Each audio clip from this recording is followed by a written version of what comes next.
Hey guys, welcome back to the Red Bed. Today I've got over 3 hours of real life Reddit stories. Perfect if you're trying to fall asleep or even just to have on in the background. And while you listen, I'll be sharing some chill, hardcore gameplay I got today, where I search for armadillos to make an XP farm, go caving to get more resources, have a few near death experiences, and overall improve my farm area. Also, I'm trying to post these videos daily, so if you're enjoying them, feel free to subscribe. But with that said, kick back, get comfortable, and enjoy. This first story is about a teacher who mocked a student every chance she got, never realizing he was quietly recording everything that would end her career. Back when I was a senior in high school, I wasn't exactly the brightest student. I was a solid C average. Nothing fancy, but I also wasn't a troublemaker. I never had a detention, never caused problems, and my record was clean. That's important because to this day, I still don't really understand why this one teacher, Mrs. Frank, treated me the way she did. She had been teaching for over a decade, and she had this reputation around the school. The administrators loved her. She was basically their golden child, but among students, she was known for being petty and heartless. Unfortunately, she also taught algebra, which just happened to be my worst subject. So naturally, I asked a lot of questions because I struggled to keep up. Now, in most classrooms, a teacher would answer the question and move on, even if it was a simple one. But with Mrs. Frank, it was like she lived to humiliate me. Every time I raised my hand, she'd roll out some insult. Things like, "Here comes the slow boy again," or "Wow, surprise, surprise, you don't get it again." Sometimes it was, "Really? We have to go extra slow for you today, don't we?" And it wasn't just once or twice. It became a routine. I tried going to the administration about it, but since she was the golden child, nothing ever stuck. They'd send someone to observe her class, and on those days, she was perfect. Respectful, professional, the model teacher. Then as soon as the observer left, it was back to the same old belittling. This went on for half the school year, until I finally snapped. I decided if nobody would believe me, I'd just have to get the proof myself. So I walked into a Radio Shack, bought a little recorder, and started taping everything she said to me. Anytime she'd throw out an insult, I had it on record. Honestly, I even started asking more questions on purpose, just to make sure I got enough material. If she wanted to feed the fire, I was happy to hand her the matches. Then came the big moment. One day, I asked a question, and she hit me with this line. I've been teaching here for over 10 years, and that is the single dumbest question I've ever heard come out of anyone's mouth. That was it for me. I didn't say a word. I just calmly packed up my stuff, walked out, and dismissed myself from school. I was 18, so I was allowed to do that. I went home, took all those recordings, and stitched them together into one beautiful little highlight reel of her cruelty. The next day, I walked into the principal's office and played it for him. After just a couple of clips, he stopped me. He said this needed to be handled properly, with more witnesses present, including Mrs. Frank herself. So he set up a formal meeting for the next day. Walking into that meeting was one of the most nerve-wracking moments of my life. I sat down with the principal, vice principal, some board members, even the school police officer, and of course, Mrs. Frank. At first, the administrators looked bored, like this was just another pointless complaint. But then I hit play. As the insults rolled out one after another, I watched their faces change. Boredom turned into shock, then into pure fury. Some of them were literally sitting there with their mouths open. And Mrs. Frank, oh, she went from smug and confident to realizing she had just dug her own grave. She was listening to herself tear down a student, and now it was inescapable. When the tape ended, the principal turned to me and said, "I think we've heard everything we need to. Thank you." I was quietly dismissed, but not before catching one last look. As I walked out, I glanced back at Mrs. Frank. She had tears in her eyes. And me? I couldn't help but smile. The biggest, most satisfied smile I've ever had. By the next week, she was gone. Word spread fast. And suddenly I went from being the kid she mocked to being the student who took her down. No school district in the area would hire her again. Her teaching career, her connections, everything, gone. That's the end of this story. The thing that hits me is just how wild it is that someone could treat a student that way for so long and think they'd never face consequences. Watching the power shift back to the student with that tape must have been such a surreal moment. I can only imagine the nerves walking into that meeting, then the satisfaction when the administrators finally saw the truth. Moments like that stick with you for life. This next story is about a young job seeker who walked straight into what looked like a normal interview, only to realize he was dealing with a pyramid scheme and decided to take it down from the inside. About 6 or 7 years ago, I was trying to enlist in the military. That didn't end up happening, but at the time I thought I was only about 4 months away from heading to boot camp. Since I was running low on savings, I figured I'd pick up a part-time job for some extra spending money while I waited. I wasn't a fan of sales jobs, especially commission-based ones, but I told myself it could be fine short-term. So I started browsing Craigslist for openings, and after a few applications, I got a call from a guy named David. He said he was opening a new store and needed associates. The pay sounded decent, hourly in the mid-teens plus commission, so I agreed to meet him for an interview that Friday morning. That day rolled around, cold and rainy. I dressed in a shirt and tie and drove through heavy traffic to the strip mall where the store was supposed to be. Except when I got there, I didn't see any sign for the company, just one empty unit with 2 people inside. As I sat in my car, I saw a woman in business casual quietly peel a retail space for rent sign off the window. That was my first red flag. Still, I went inside a few minutes early. The moment I stepped in, my gut told me something was off. Instead of desks and displays, the place was set up with flimsy plastic folding tables, and the walls were covered in laminated posters full of dollar signs, stock photo smiles, and, most telling of all, a pyramid-shaped organizational chart. Yep, my interview was really a pitch for a pyramid scheme. A young woman named Cindy greeted me and acted like she was shuffling important paperwork, though it was clearly just for show. Soon after, David walked out of the back. Early 30s, wearing a cheap, ill-fitting suit. Cindy accidentally called him Dennis, and he snapped back, "It's David, we've been over this." That little exchange told me everything about how professional this place really was. David welcomed me, then gathered a few more people as they arrived. He started his pitch by showing us knives, actual Cutco knives, and bragging about how much money we could make if we joined his team. He even held up a college textbook with Cutco's name highlighted, presenting it like proof of credibility. What he didn't mention was that the section he covered up was literally about pyramid schemes. When David stepped out to take a phone call, he left the book behind. I couldn't resist. I picked it up, read the page, and sure enough, it was an entire chapter warning about companies like his. I showed the others, explaining how these schemes worked, and pointing out that the real catch would be some kind of startup fee. They didn't fully believe me, so I told them to just ask David when he came back. He returned, and one of the women asked what we needed to get started. David grinned and said, "All you need is your first set of knives. Just pay the starter fee, and you'll be ready to go." That was all it took. The room erupted.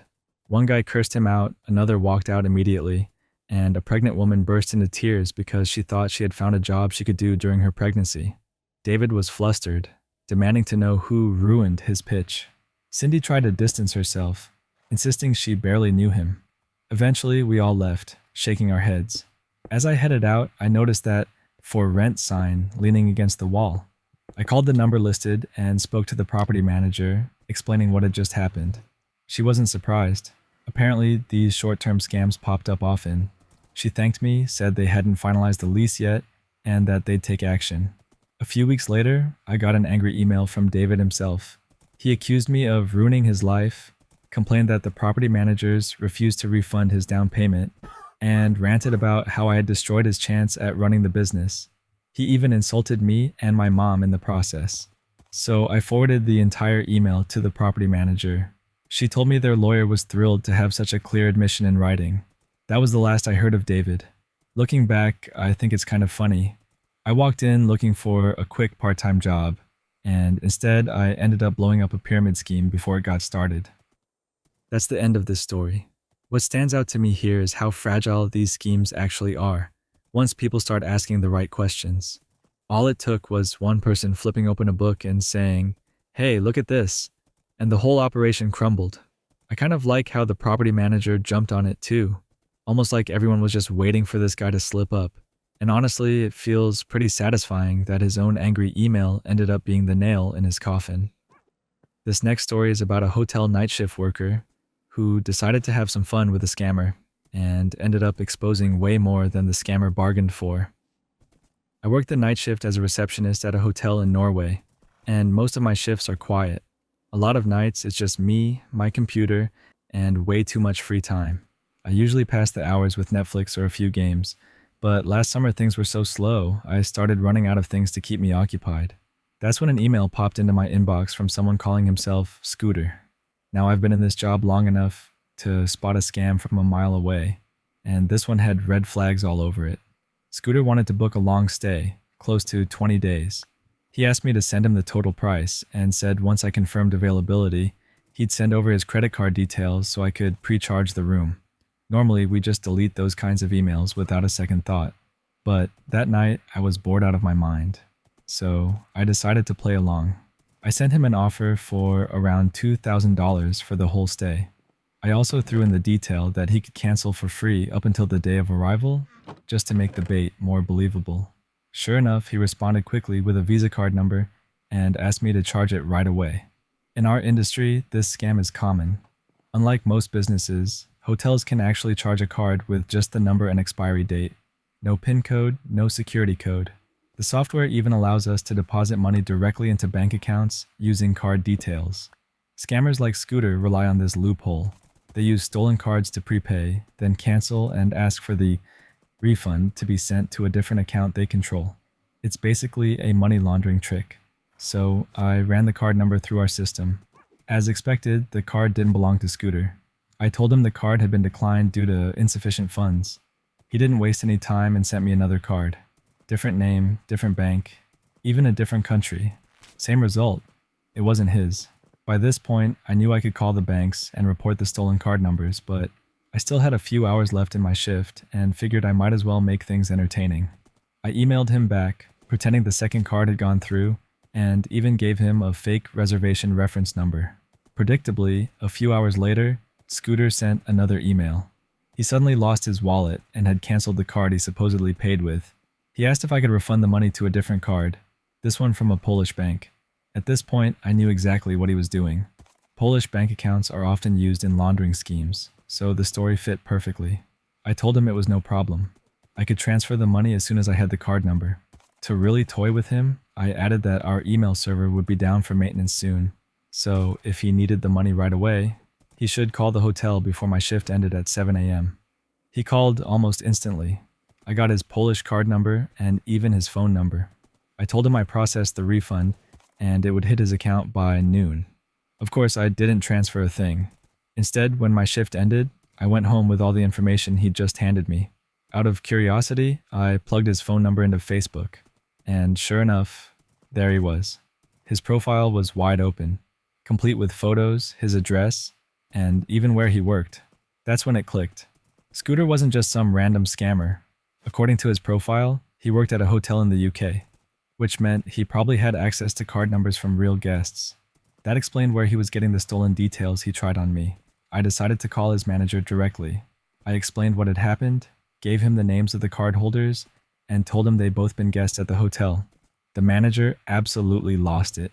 I couldn't catch every word through the shouting, but it was clear Scooter wasn't a normal employee. He was working through some sort of government program, and now he'd been caught red-handed. After that, I also called Visa and MasterCard, gave them Scooter's info, and explained what he'd been doing. With the Polish account number, they could track everything back to him and see if he had pulled this scam on other people too. Not long after, the police called me for a statement. Apparently, the manager had reported him, and the case was moving forward. I don't know the exact outcome, but judging by Scooter's Facebook profile, he doesn't work at that hotel anymore. In fact, it doesn't look like he works anywhere. That's the end of the story. There's something almost comical about how reckless this guy was. He wasn't just sloppy. He handed over his own phone number and basically left breadcrumbs straight back to himself. The fact that he worked at a hotel too makes it even more ironic. It's like he thought he was clever enough to run the same kind of scam he'd seen from the inside, but instead he blew up his own life with one email chain. This next story is about two tenants whose upstairs neighbors became their landlords, only to get caught in their own arrogance when they tried to dismiss a fire safety issue. This happened a few years ago, back when I was living in a basement apartment with my roommate. The place wasn't fancy, but it was affordable and close to where we needed to be. We shared the building with the people who lived upstairs, and for the first little while, things were fine. That all changed when the owner of the property decided to sell. The upstairs neighbors ended up buying it, which meant they were suddenly not just our neighbors, but also our landlords. And let me tell you, they were absolutely terrible at it. From the start, it was clear they had no idea what being a landlord actually meant. They didn't see it as a responsibility. They just saw it as a way to squeeze money out of us however they could. Rent hikes came out of nowhere, and their so-called lease agreements were full of things that were flat out illegal. To give you an idea, their first contract literally said they could enter our apartment at any time, rummage through our belongings, and that we had no say in the matter, because, in their words, we were living on their property. I pointed out that this was against the law, and they did not take that well. Their attitude was basically, well, we'll see about that.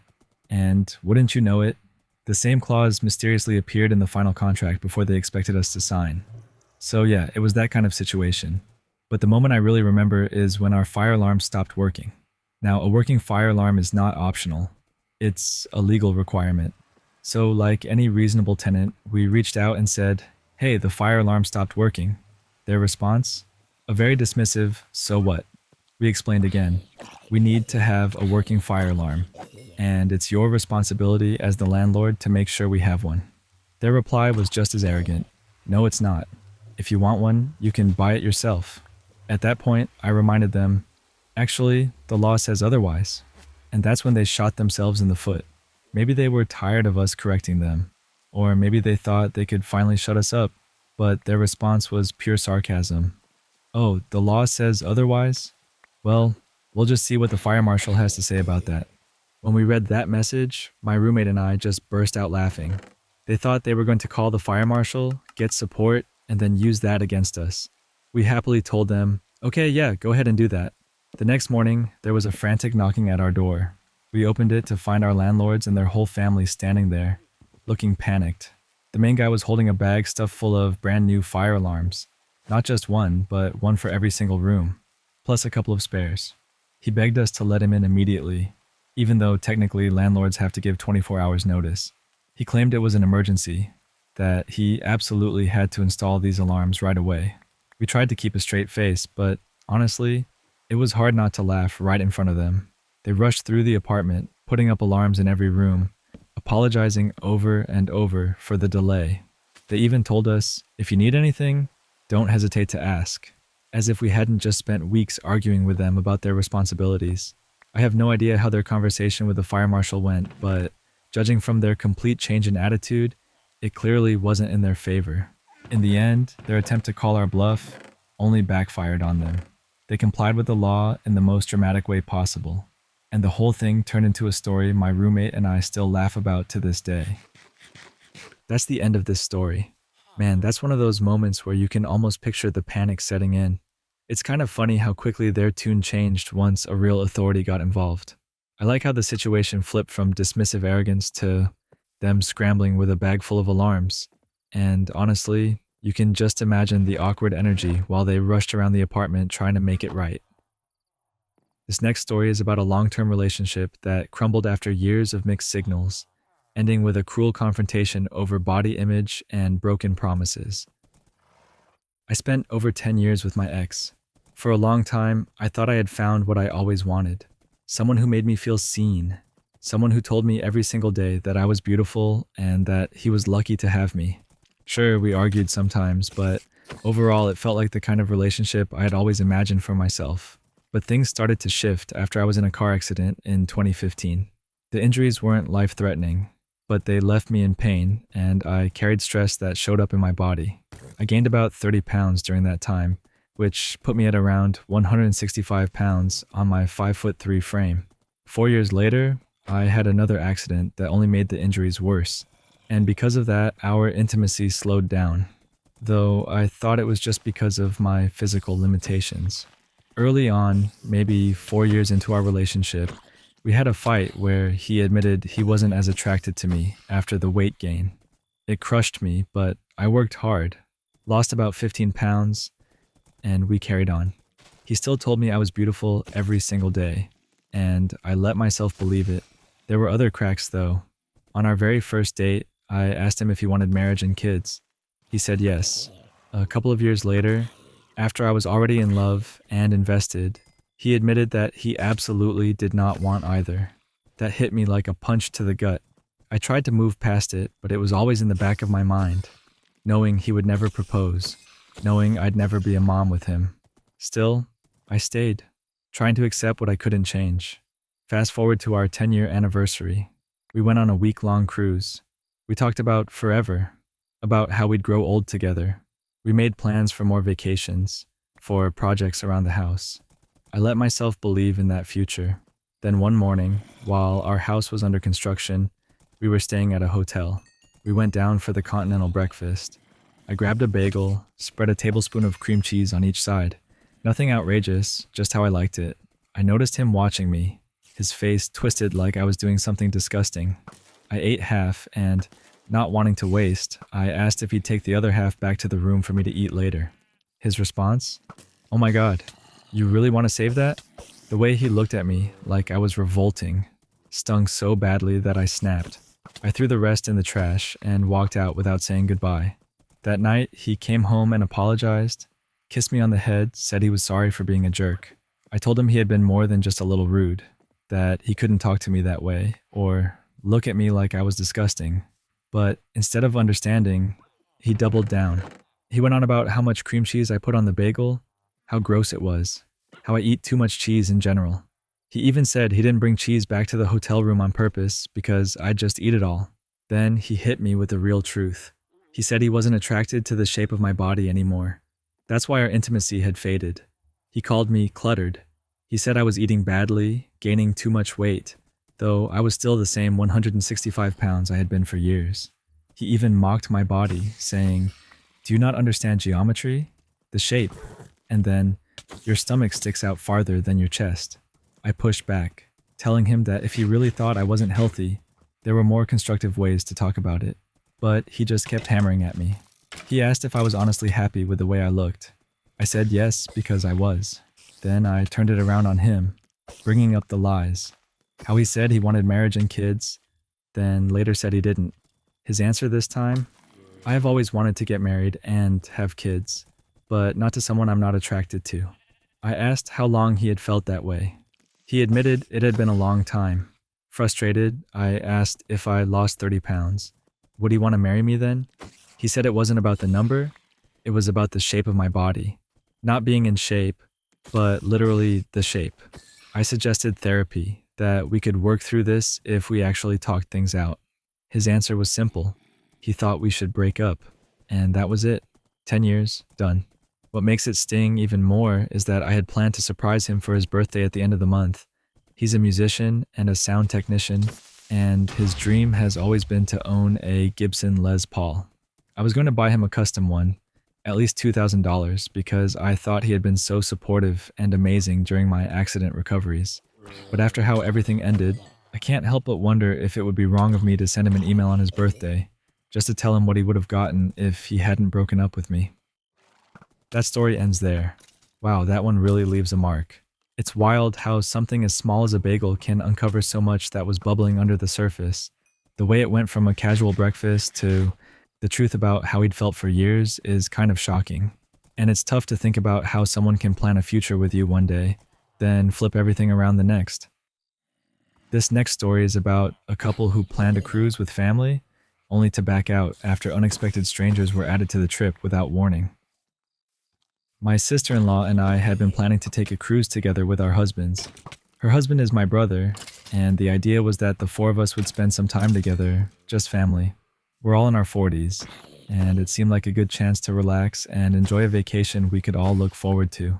She went ahead and booked their cruise first, while I hadn't gotten around to booking ours yet because I was busy with other things.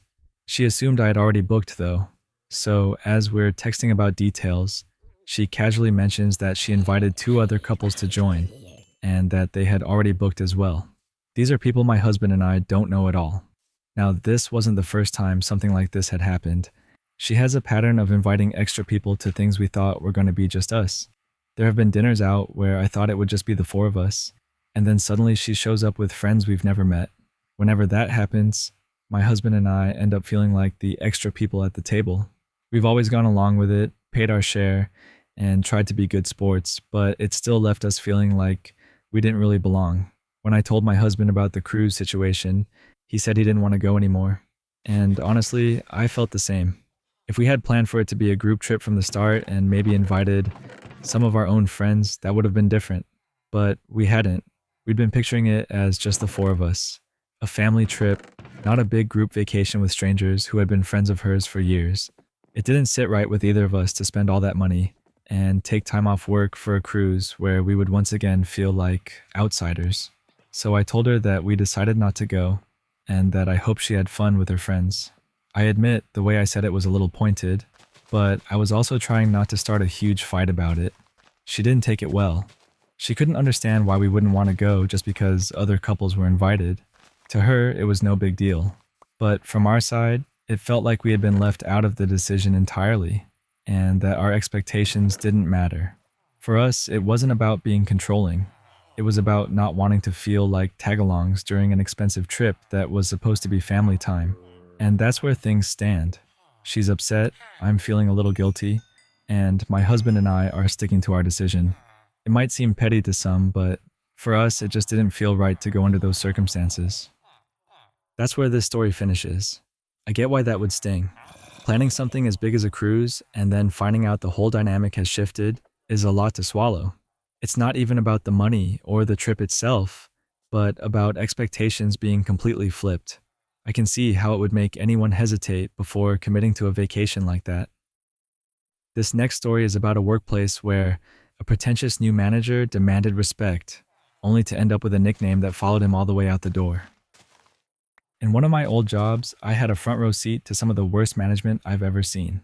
Our new boss was young, smug, and somehow had managed to climb into a leadership role without ever actually doing the work he was supposed to be leading. He made a big deal about being in the management, while calling us the skilled team who worked under him. That gives you an idea of the tone he set from the start. There are a few stories I could tell about him, but the one that always sticks in my mind is about his obsession with titles. The leader before him had been a good boss, respected because he treated the team like equals. He'd always say, "our team, not my team." But this new guy, he insisted on being called by his full job title, production leader. If someone casually called him the gaffer or just boss, he'd correct them with a serious face. "It's production leader. Please respect my job." The thing was, he didn't actually know how the work functioned. Anytime we explained why a process had to be done a certain way, you could practically see his eyes glaze over. He only cared about checkboxes, metrics, and buzzwords. We stopped expecting real guidance from him and just worked around his ignorance. That's when someone had the bright idea to maliciously comply. If he wanted to be called by his title, then fine. His official title was Production Leader Operations. We shortened that to PL Ops, which, said quickly, sounded a whole lot like plops. And it stuck. Within about a day and a half, the nickname had spread across every shift. Suddenly, everyone was talking about following Plop's orders. For anyone not familiar, plop is the sound you'd use to describe something dropping into water, or, in less polite terms, the sound of going to the bathroom. Not exactly a flattering nickname. It drove him crazy. Imagine someone with a nasally voice insisting, "I am a production leader," while a group of guys who had been doing the job longer than he'd been alive just grinned and called him Plops. He had no chance of being respected after that. One moment I'll never forget happened on the shop floor. A few of us were standing together, sorting out how to approach a job. Plops walked up, annoyed that we weren't at our machines. "Excuse me, gents," he said. "What's up, Plops?" one of the guys replied. He bristled immediately. "I'm a production leader. Why aren't you working?" "We are working, Plops," another guy said. "We've been doing this for 24 years. The problem is we only have 4 sets of tools. Each job needs 2 sets per machine. There are 3 of us. That means we'd need 6 sets total." He paused, counting slowly in a way that was clearly mocking. Plops looked lost. "Nobody told me that." Another guy jumped in. "That's why we split the work. One person does the parts that don't need tools. The other 2 divide the rest. Do you have a better solution?" He muttered something like, no, do that." Thanks for your advice, Plops, came the reply. He walked off red-faced, while we all laughed openly, not even trying to hide it. Over time, his complaints piled up. He went to the chief of production again and again, demanding that something be done about the nickname. The chief, who also couldn't stand him, brushed him off. He told him this wasn't school and that if he ignored it, the nickname would go away on its own. Of course it didn't. The nickname finally reached a new level during a site-wide meeting. Plops showed up late, and a few people immediately called out, "What time do you call this, Plops?" And, "Looks like it's Plops o'clock." He turned bright red. But the best part? The director of operations, who didn't know him at all, overheard and assumed that was his real name. Later, when Plops tried to ask a pretentious question that had nothing to do with our work, the director replied, "Not a problem, Plops. Save that one for later." The entire room erupted in laughter. The director was confused, asking if that wasn't actually his name. Someone explained, and Plops tried to brush it off, but the damage was done. Even the director of the company was calling him Plops. Not long after that, Plops announced he was transferring to another facility to cover for someone going on maternity leave. No one was sad to see him go. On his last day, he didn't even bring in cake, which was tradition for people leaving. Instead, one of the guys made a phone call to someone at the new facility. By the time Plops introduced himself there, people were already calling him by his nickname. And here's the cherry on top. After he left, we got a new production leader. The guy seemed solid, brought in homemade food for everyone, and asked us to pop into his office to introduce ourselves. When I walked up, I noticed he had put a new sign on his door. It said, in big letters, "Plops Office." That story wraps up here. It's amazing how a little nickname can completely unravel someone who takes themselves way too seriously. What stood out most was how quickly the entire place adopted it, even the higher-ups without realizing. And honestly, the fact it followed him to another site makes the whole thing even funnier. This next story is about a wedding where the groom's family caused one headache after another, from hotel drama to rehearsal dinner chaos, and even the photos. My wedding took place in the early 2000s.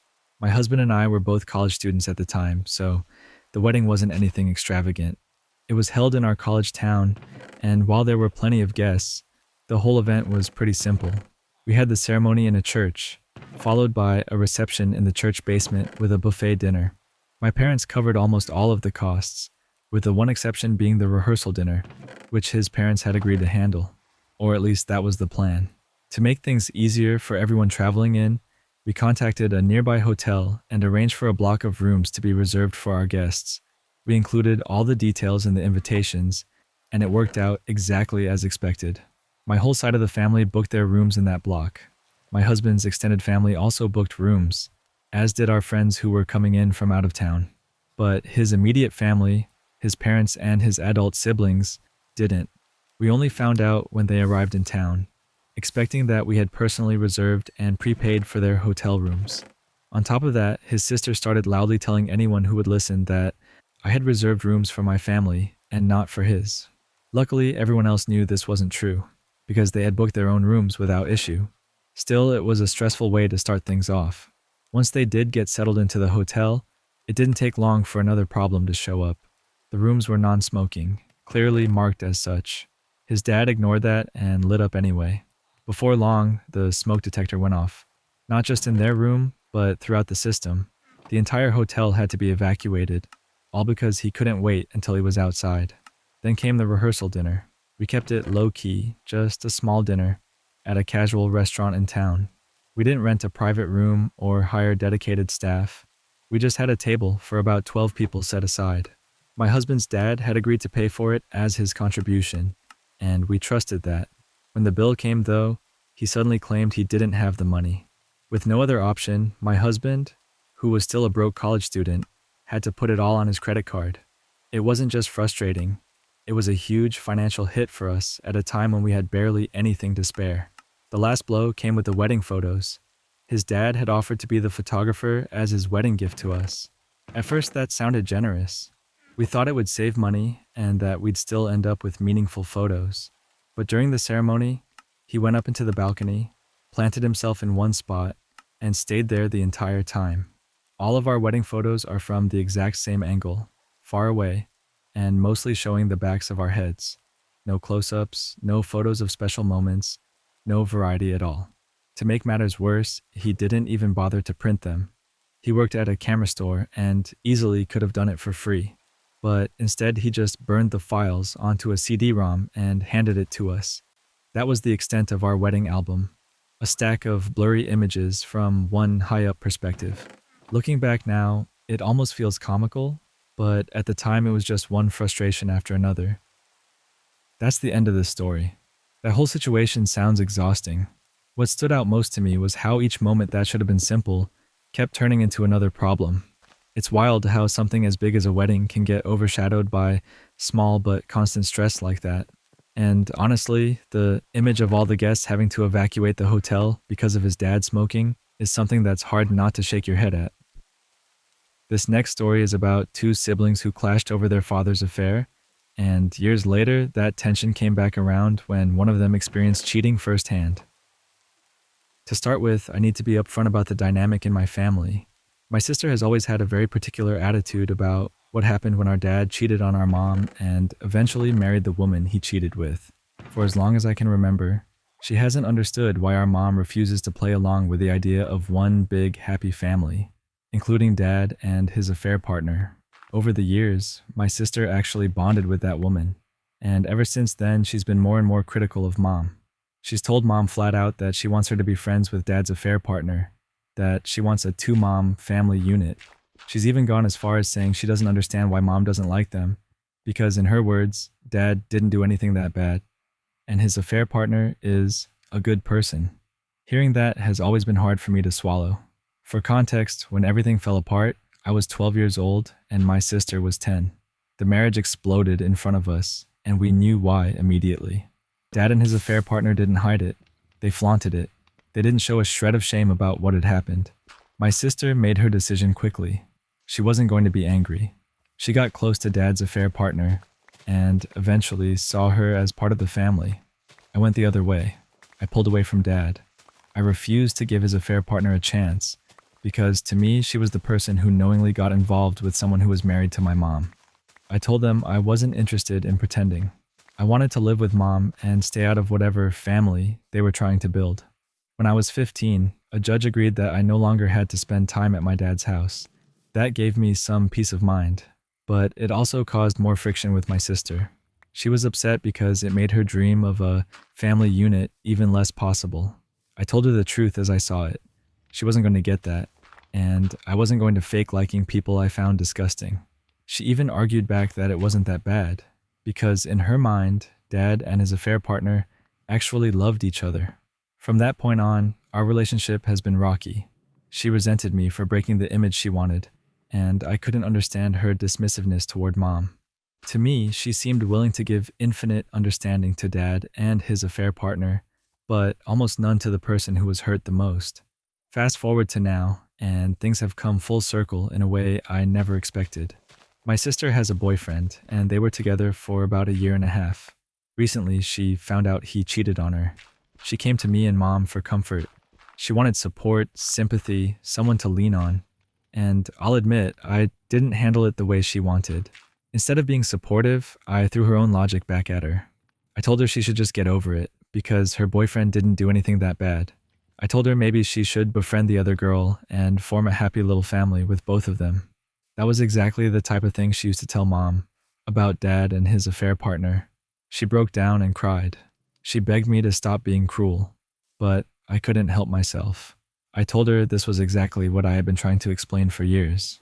That to me, this is what it felt like when she dismissed mom's pain. She tried to argue back, saying it was completely different.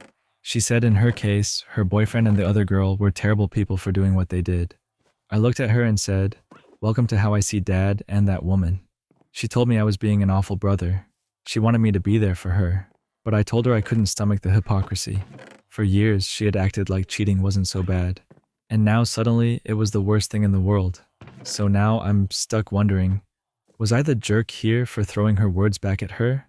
Or was it fair, given how dismissive she's always been toward mom's feelings? That's where this story ends. That one really hit me with how sharp the sibling tension has been building for years. It's interesting how life circled back and flipped the situation onto her in such a direct way. What stood out to me most was how raw and unfiltered the brother's reaction was, like years of frustration just spilled out all at once. And honestly, I can see why emotions got so heated, because there's a lot of pain on both sides. This next story is about a teenager whose mom started dating the father of his longtime rival, and the clash that followed when she tried to blend the families. My parents split up when I was really young. I was 5 years old at the time. Since then, both of them dated here and there, but neither ever had a serious relationship that lasted. That is, until recently. Back in May, my mom told me she was seeing someone new. She said things were starting to get serious, and that she wanted to introduce me. But she was really vague about who the guy was. I must have asked her 100 times before she finally admitted it was someone I already knew of. She said I'd recognize him because I went to school with his daughter. Even then, she wouldn't tell me exactly who it was. I started running through possibilities. I thought of a few girls I knew, but none of them lined up, and then it hit me. There was one person who made sense. One girl I've had problems with going all the way back to second grade. When I guessed that it was her dad, my mom wouldn't confirm, but the way she dodged the question told me everything I needed to know. Her name is Maddie. She and I have been at odds for as long as I can remember. In kindergarten and first grade, we got along okay. But starting in second grade, it fell apart. The spark that lit it all happened when she got mad at me during a class project. She thought I refused to help her cut something out, but it wasn't even me. It was a friend of mine. She said she couldn't tell us apart, and from that moment on, it was constant tension. After that, Maddie seemed to make it her mission to go after me. She'd pick fights, bring up that old incident over and over, and generally try to make my life miserable. Our grades tanked whenever teachers paired us up for assignments because we couldn't cooperate at all. We just failed together rather than get along. She'd say awful things to me, stuff like how I'd die a virgin because no one would ever want to be with someone as ugly as me. At first I tried to ignore her, but she wouldn't let up. Eventually I started reporting her every time she crossed a line. Last year that landed her a month-long in-school suspension, which finally gave me some peace. So when my mom looked me in the eye and told me she wanted me to give this a chance, that she wanted us to become a real family with Maddie, I snapped.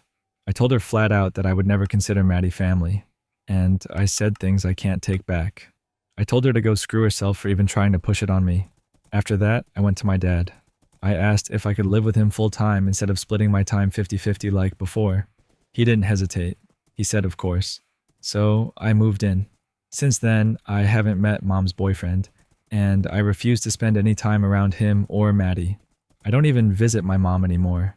She's been upset about it, and she says it feels like I've abandoned her. One time when she complained about me not coming around, I told her bluntly to enjoy Maddie, since she's the only kid she has now. I told her she better hope Maddie actually likes her. Mom shot back that Maddie doesn't even like her, and that she's not trying to replace me.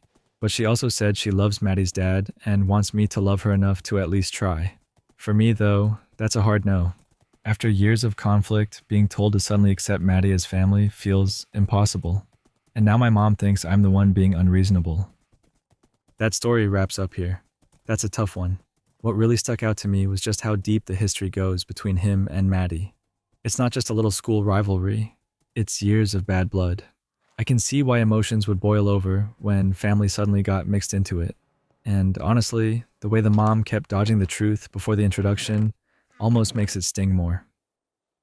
This next story is about a couple working from home together, where a battle over desk space and living room territory turned into a full-on standoff. When the pandemic hit, my boyfriend and I had just moved in together. It was early 2020, and suddenly both of us were working from home full-time. At first, we set up our desks side by side in the living room. That lasted all of about a week before we realized how unbearable it was. Between our constant work calls, background noise, and the simple fact of never having any privacy, it felt like we were stepping on each other's toes nonstop. I tried to come up with a solution. I asked if he could move into the spare room, the one where his gaming setup already was, but he shut that idea down right away, saying he didn't want to work in the same place he played games. He wanted to keep that room as his escape, so instead I was the one who moved. I packed up my desk and tucked it into our bedroom. At first I thought it would be fine, but after a while, it started to wear on me. Spending basically 18 hours a day in one room, working, eating, sleeping, It got suffocating. Meanwhile, the living room slowly transformed into what he saw as his personal office. At first, I didn't think much of it. I figured I'd still be able to hang out there when I needed a change of scenery. But pretty quickly, he got particular about me being in the living room during his work hours. If I went out there to eat lunch, he'd complain that I was distracting him. Our lunch breaks didn't even overlap, but it didn't matter. He wanted that space to himself. So I caved and started eating in the bedroom too. That went on for 10 months. Eventually, I hit my breaking point. I sat him down and told him how awful it felt to be confined to one room all day, every day. I told him I needed some kind of change. He listened and acted sympathetic, but then shrugged it off, saying there was nothing he could do about it. So I asked again if he would move into the spare room, or at the very least, could I have lunch in the living room without him acting like I was intruding? He flat out refused. I tried to compromise, suggesting maybe we swap desks. If he was in the bedroom, I wouldn't care if he ate lunch in the living room. He laughed in my face. He told me I was crazy if I thought I could guilt him into switching spaces. That laughter was the final straw for me. The very next morning, before starting work, I unplugged his entire gaming setup in the spare room. Tower, monitors, keyboard, speakers, everything. I carried my work laptop in there and set myself up at his desk. When he came out on his first bathroom break and saw what I'd done, he completely lost it. He accused me of being immature, said I was passive-aggressive, and even threatened legal action if I broke any of his gear. I told him calmly that this was my workspace now, and that I wasn't going back to the bedroom. Since then, he hasn't really spoken to me. He's giving me the silent treatment, and I can tell he's furious. Part of me feels like I finally took control of a situation that had been unfair for months. But another part of me keeps wondering if maybe I really did handle it in a childish way. That's where the story ends. That one definitely made me pause a bit. Spending almost all day stuck in one room sounds brutal, so I can see why things finally boiled over.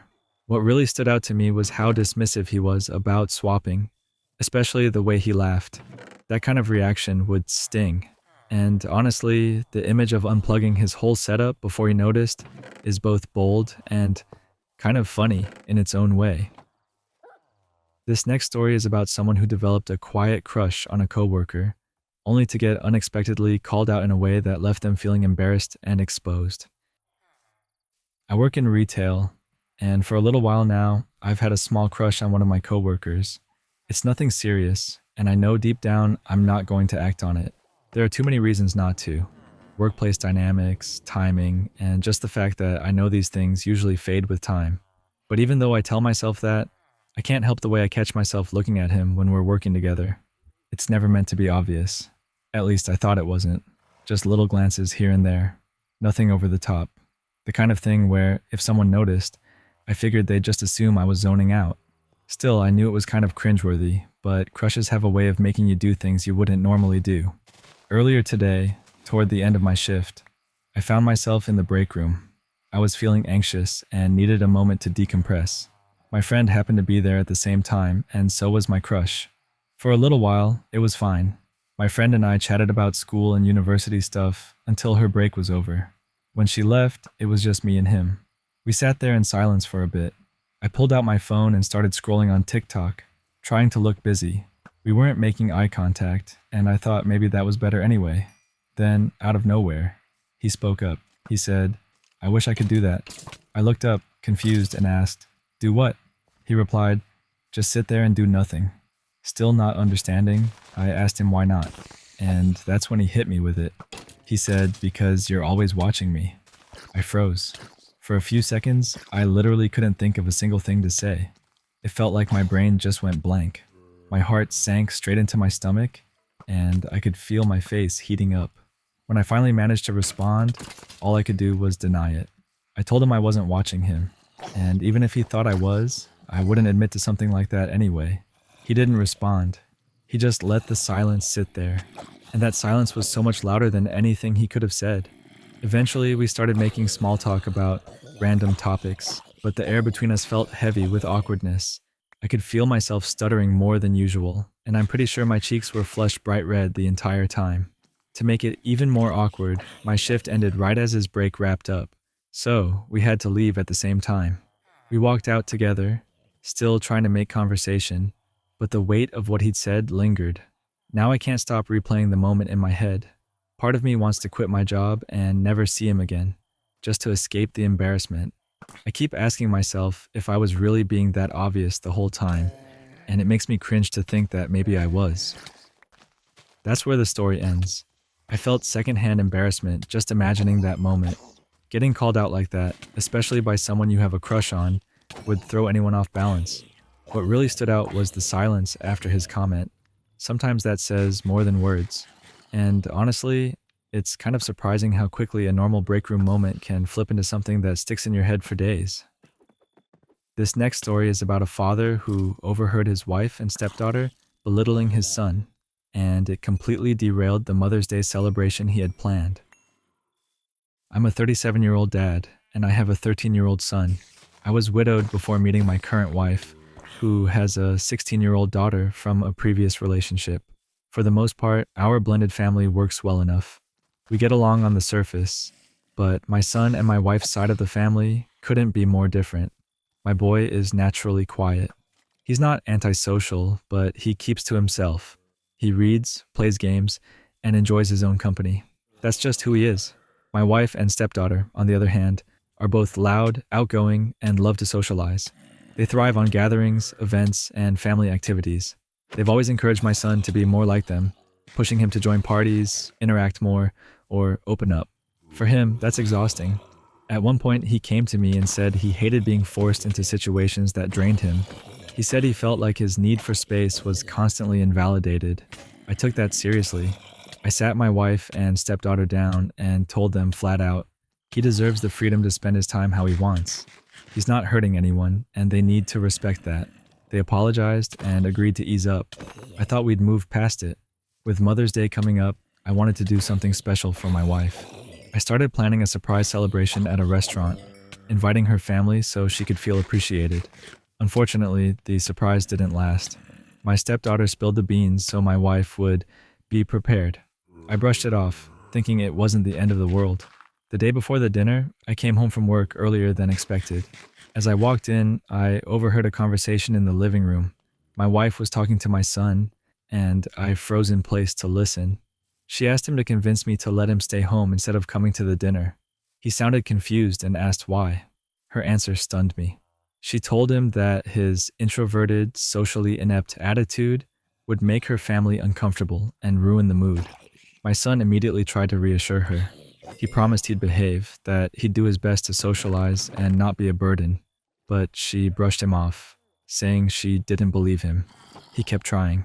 I could hear it in his voice. He wanted to be included, wanted to prove he could handle it. And then she snapped. She told him that technically she wasn't his mom anyway, so why did he even care about celebrating Mother's Day with her? That broke me. Before I could even move, my stepdaughter chimed in with some backhanded comment I didn't fully catch. The next moment, they both saw me standing in the doorway. Their faces dropped. The room went dead silent. I told both kids to go to their rooms, then turned to my wife. I said the celebration was off. Cancelled. Done. She demanded to know why, and I told her exactly what I had heard. She scrambled to explain. She claimed I had taken it out of context, that I didn't hear the whole conversation, but I knew what I heard. I told her I wasn't going to argue. I had made my decision. She started yelling, asking what she was supposed to tell her family, accusing me of making a huge mistake. I ignored her. She threw tantrum after tantrum while I sat in silence. By the next morning, she packed up. She took my stepdaughter and went to stay with her parents. Since then, I haven't heard a word from her. No texts, no calls, nothing. The house feels heavy and tense, and my son keeps quietly checking in on me, like he's afraid it's all his fault. I'm still angry, but underneath the anger is just hurt. I had been planning this whole thing to make her feel loved, and meanwhile she was tearing into my son behind my back. I can't pretend that didn't cut deep. That's where the story ends. That one stings in a very real way. What struck me most was how different the mom's words were, compared to what she showed on the surface. Almost like two different people. I can imagine how painful it must have been for the son to hear that from someone he was trying so hard to please.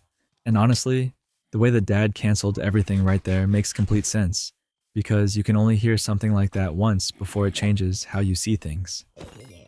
This next story is about a cashier who refused to do extra work they weren't hired for, only to watch their boss's stubborn decision end in a huge loss. At one point, I was working a second job at a small local grocery and butcher shop. I picked up a few evening shifts each week to help pay for my kids' activities. My role was simple. I was hired as a cashier. Nothing more, nothing less. One evening, I came in for my regular shift at 6 o'clock, and the owners dropped a surprise on me. The person who usually handled the butcher shop cleanup and sanitizing had quit. Instead of hiring a replacement, the owners decided cashiers would now handle it, on top of our regular duties. Their plan was ridiculous. The owners sat in their office most nights, watching TV or just messing around. When a customer came through the door, a bell would ring and they would buzz the phone in the butcher area so the cashier could come up front to check the person out. Now they wanted me to be in the back scrubbing down butcher equipment until the buzzer rang. When they explained it, I said no immediately. I told them straight out that I was hired as a cashier, not a cleaner for the butcher area. Stocking shelves? Fine. Running the register? Fine. But doing an entirely different job with extra responsibilities and no extra pay? Not happening. The owner didn't take that well. They basically snapped and told me that if I wasn't willing to do the butcher cleanup, then I could consider myself fired. And then they walked away. I didn't argue, I just said, fine. I gathered my things, clocked out, and left. Here's where it gets almost comical. The owner apparently thought my fine meant I had given in. They assumed I was back in the butcher area quietly doing the cleaning. So for the next 2 hours, every time a customer came in, they kept buzzing the butcher phone, expecting me to appear. Of course, no one showed up because I wasn't there. During that time, customers helped themselves to the liquor section, the cigarettes, and even the scratch-off tickets. No cashier, no supervision, no one at the counter. By the time anyone realized what had happened, it was too late. The shelves were stripped clean. Around 7:30 that night, I got a furious phone call from the owner. They were screaming, saying I was going to be arrested, that they were calling the police, and that I was an accomplice to theft because I had left. I just laughed. I knew I hadn't done anything wrong. The police did call me and asked me to come down to the store. So I did. I explained the entire situation.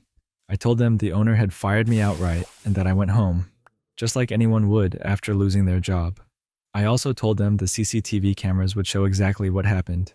Sure enough, when they pulled the footage, it was plain as day. The owner looked right at me and said I was fired. That was the end of it. The police couldn't pin anything on me because I hadn't done anything wrong. In the end, the store estimated their loss at around $30,000, all because the owner couldn't be bothered to do things the right way, like simply hiring someone for the job that needed doing. That's the end of this story. That's one of those stories that makes you shake your head.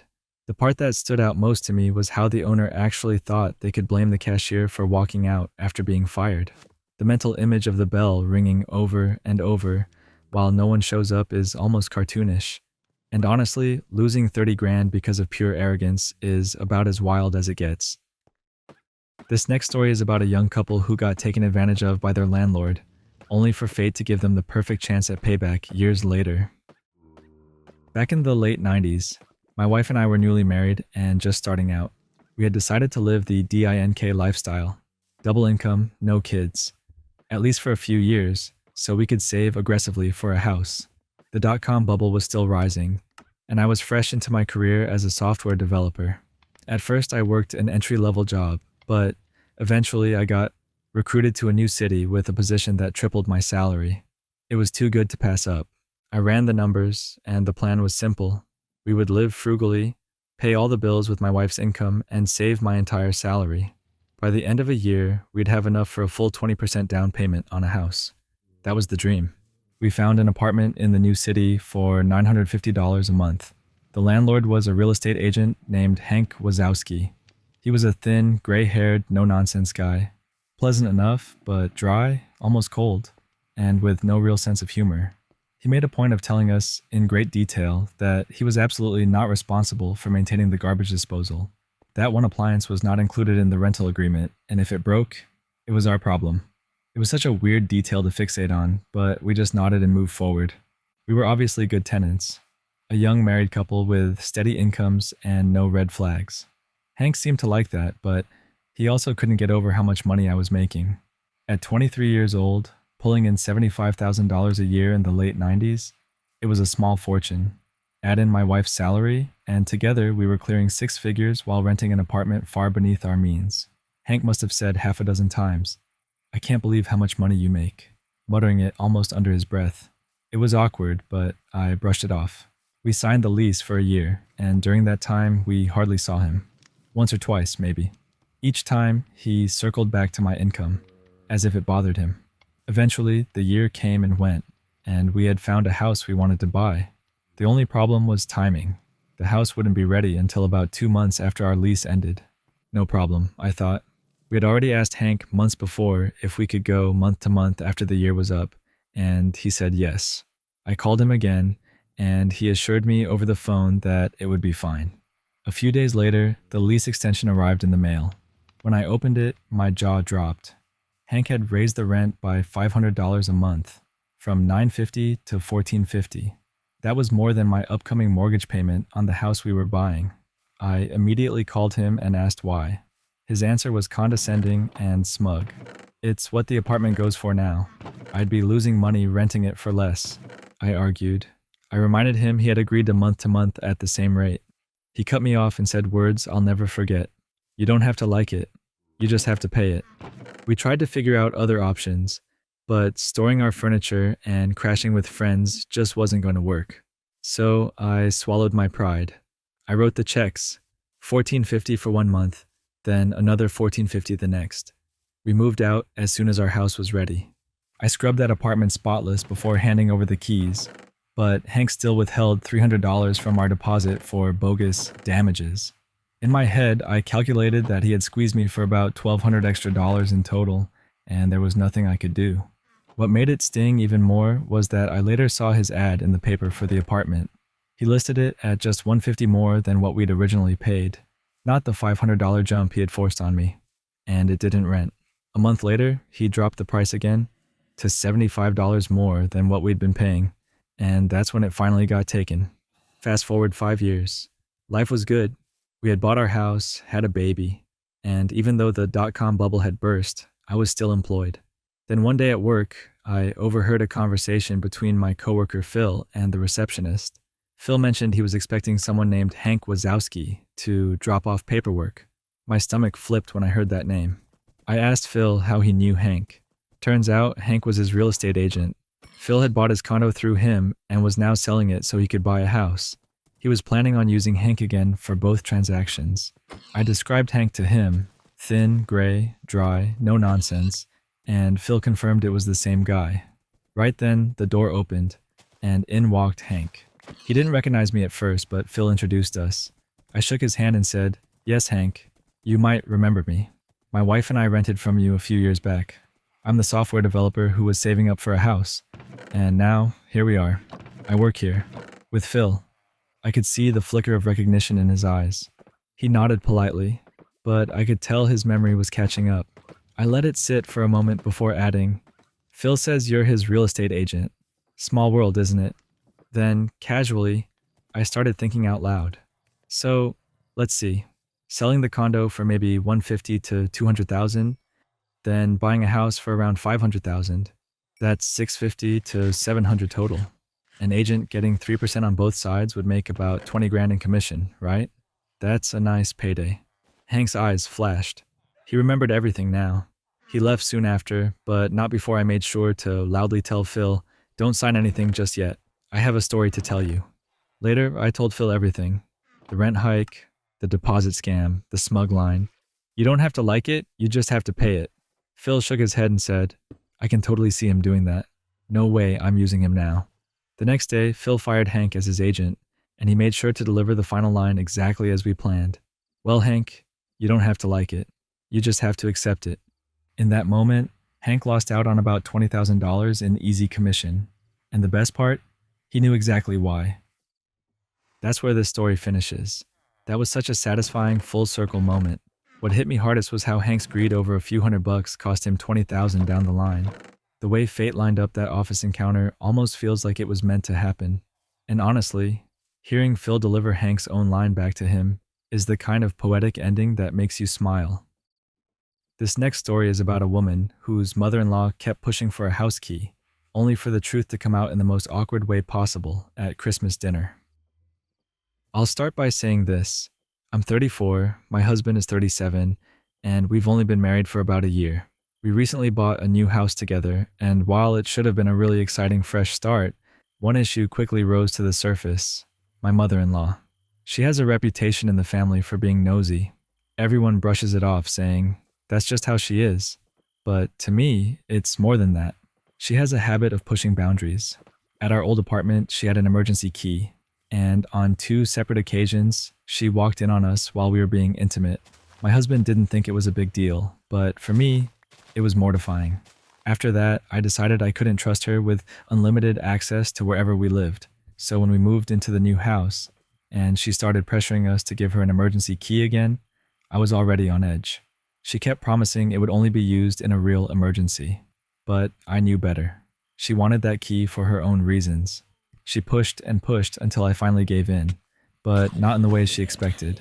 I had a copy made that didn't actually work, and I handed it to her with a smile. She looked smug, like she had won some kind of battle. I didn't tell my husband about the fake key, mostly because I knew he would dismiss my concerns and say I was overreacting. For a while, nothing happened. Then came Christmas dinner. In front of the entire family, my mother-in-law suddenly called me out. She angrily announced that I'd given her a fake key, shaming me in front of everyone at the table. I was caught off guard, but I quickly asked how she had even found out. That's when she admitted that days earlier, she had come over to the house at 4 in the afternoon, while both my husband and I were out. She tried to let herself in. The key didn't work, and that's how she discovered it was fake. I couldn't stop myself. I reminded her right then and there. She had promised the key would only be used in emergencies. If she had tried to use it in the middle of the day while we weren't home, then clearly there was no emergency. She had broken the very promise she made to us. The table went quiet, and people started staring. Some even chuckled at the look on her face as she turned bright red. Within seconds, she jumped up, rushed into the kitchen, and had what I can only describe as a full meltdown. It was so loud I wouldn't be surprised if the neighbors heard it. I'd never seen a 60-something-year-old throw a tantrum like that before. The rest of dinner was painfully awkward. My husband and his sister kept giving me disapproving looks. On the way home, my husband went off on me. He said I had lied, manipulated, humiliated, and exposed his mom. He told me that if he had known about the fake key, he never would have allowed it. Now he's demanding that I apologize to his mother for embarrassing her and ruining Christmas dinner. That story wraps up here. That's a tough one because the part that jumps out the most is how the mother-in-law admitted she was testing the key when there was no emergency at all. It's wild how quickly the situation flipped back onto the wife, like she was the villain, when the only reason the truth came out was because the mom crossed the line. The mental picture of a 60-year-old throwing a tantrum in the kitchen is kind of surreal too. And honestly, I can't help but wonder if the dinner would have gone way differently if the husband had backed his wife in that moment instead of siding with his mom. This next story is about parents who bought a house for their son, only to be told by his fiance's family that they weren't welcome at the wedding. My wife and I bought a 4-bedroom house in Pennsylvania a few years back. The idea was simple. Our son was finishing college in that state and wanted to stay there, and we thought it would be a good way to help him get settled while also giving us a place to visit. We still live in New Jersey, commuting into Manhattan for work, but the Pennsylvania house became like a second home for us. The arrangement was straightforward. We paid the mortgage, the taxes, and the maintenance. Our son covered his own utilities and groceries. It worked well. For a few years, everything was steady and peaceful. Eventually, my son met a girl, and the two of them started dating seriously. She moved in with him, and for a while, things still seemed fine. She was polite enough when we met her, and though I didn't know her family well, I didn't sense any big issues. Then came the wedding. That's where everything fell apart. We decided to host a little barbecue at the Pennsylvania house as a way to get to know everyone better. My son, his fiancée, her parents, and her sisters all came. At first, everything seemed perfectly normal. Small talk, food on the grill, the usual. Then at some point, my wife, my daughter, my son, his fiancée, and her family all went inside together. I stayed outside tending to the grill, not thinking much of it. A few minutes later, My wife and daughter came back out looking furious and close to tears. They didn't say much at first, just told me we were leaving immediately and that we'd talk about it back in New Jersey. Once we got home and they had calmed down, they told me what happened inside. Apparently, my son and his fiancée, along with her family, had told them that we weren't invited to the wedding. The reasoning? We're not their kind of people. Those were the exact words. Her family thought we weren't good enough and that our presence would embarrass them. I couldn't believe it. After everything we'd done to support our son, they decided we weren't worthy of being at his wedding. I was livid. I called my son right away and demanded to know what was going on. He didn't deny it. He actually told me that her family felt we weren't the right fit for the event and that they didn't want us there. I let myself cool off for about a week before deciding what to do next. Then I drove back out to Pennsylvania. When I arrived at the house, I was shocked to see that not just my son and his fiancée, but also her family had all moved in. It looked like they were treating the place as their own.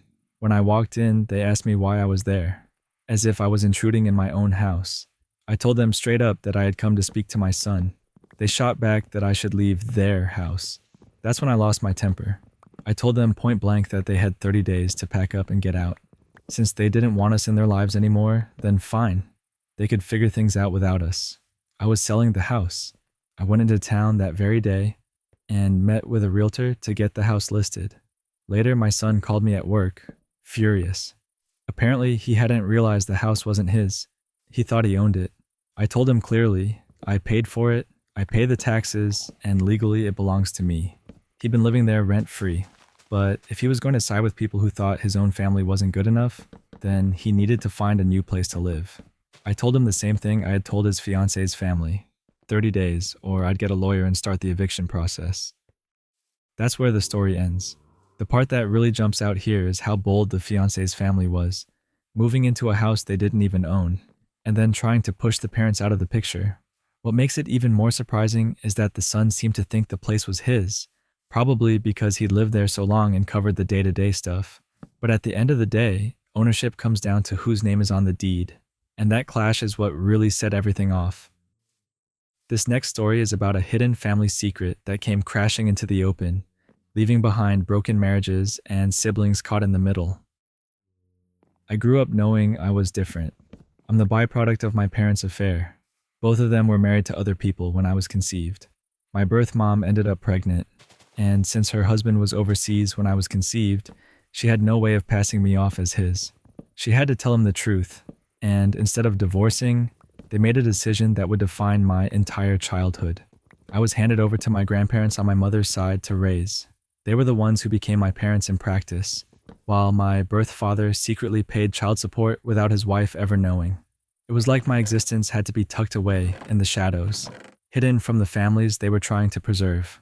On my mom's side, I grew up around my siblings, but they were told I was adopted by my grandparents. They thought we were just cousins, never knowing we shared blood. And on my dad's side, it was like I didn't exist at all. His wife and kids were completely unaware I was out there. For years, I accepted that distance. But as I got older, I started to wonder about my dad's family. I wanted to know them, even just a little. So I did something small but bold. I sent a friend request on social media to one of my siblings, and to my dad too. I thought maybe it could be the start of something. Maybe they'd want to know me too.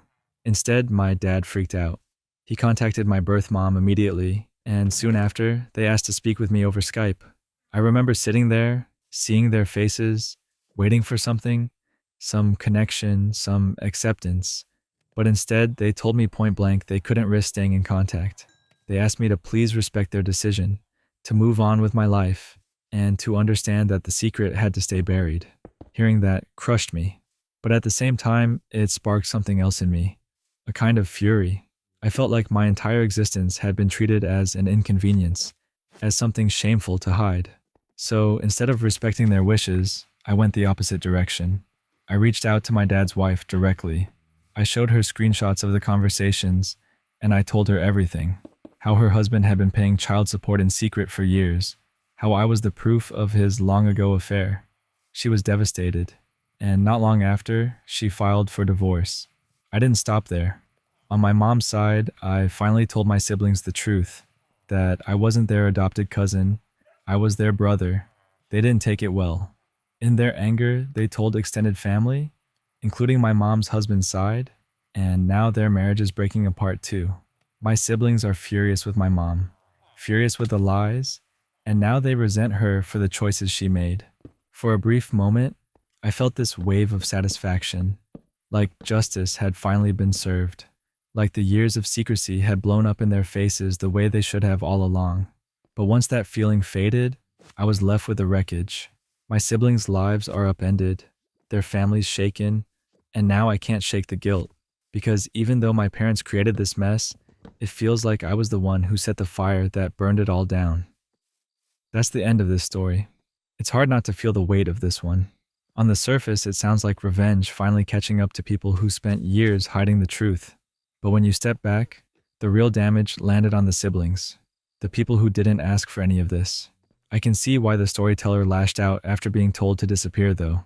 Living as a secret takes its toll. What really hit me here is just how messy family webs can get when lies stack up for years.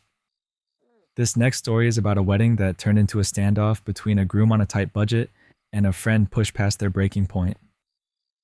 I'm not a professional photographer, I'm actually a dog groomer. My thing is that I take photos of dogs after their grooming sessions and post them on my social media. A cut and a photo, every appointment. That's where I'm comfortable. But outside of that, I rarely point my camera at anything else. A friend of mine was getting married not long ago. They were on a shoestring budget, trying to save wherever possible, and he asked me to photograph the wedding. At first, I said no, because weddings aren't really my thing, and I knew the pressure would be way different than snapping dogs. But he convinced me, saying he didn't care if the photos weren't perfect. He just wanted someone to capture the day without paying professional rates. Against my better judgment, I agreed. He offered me $250 for what would turn out to be a 10-hour event. The morning of, I was already regretting saying yes.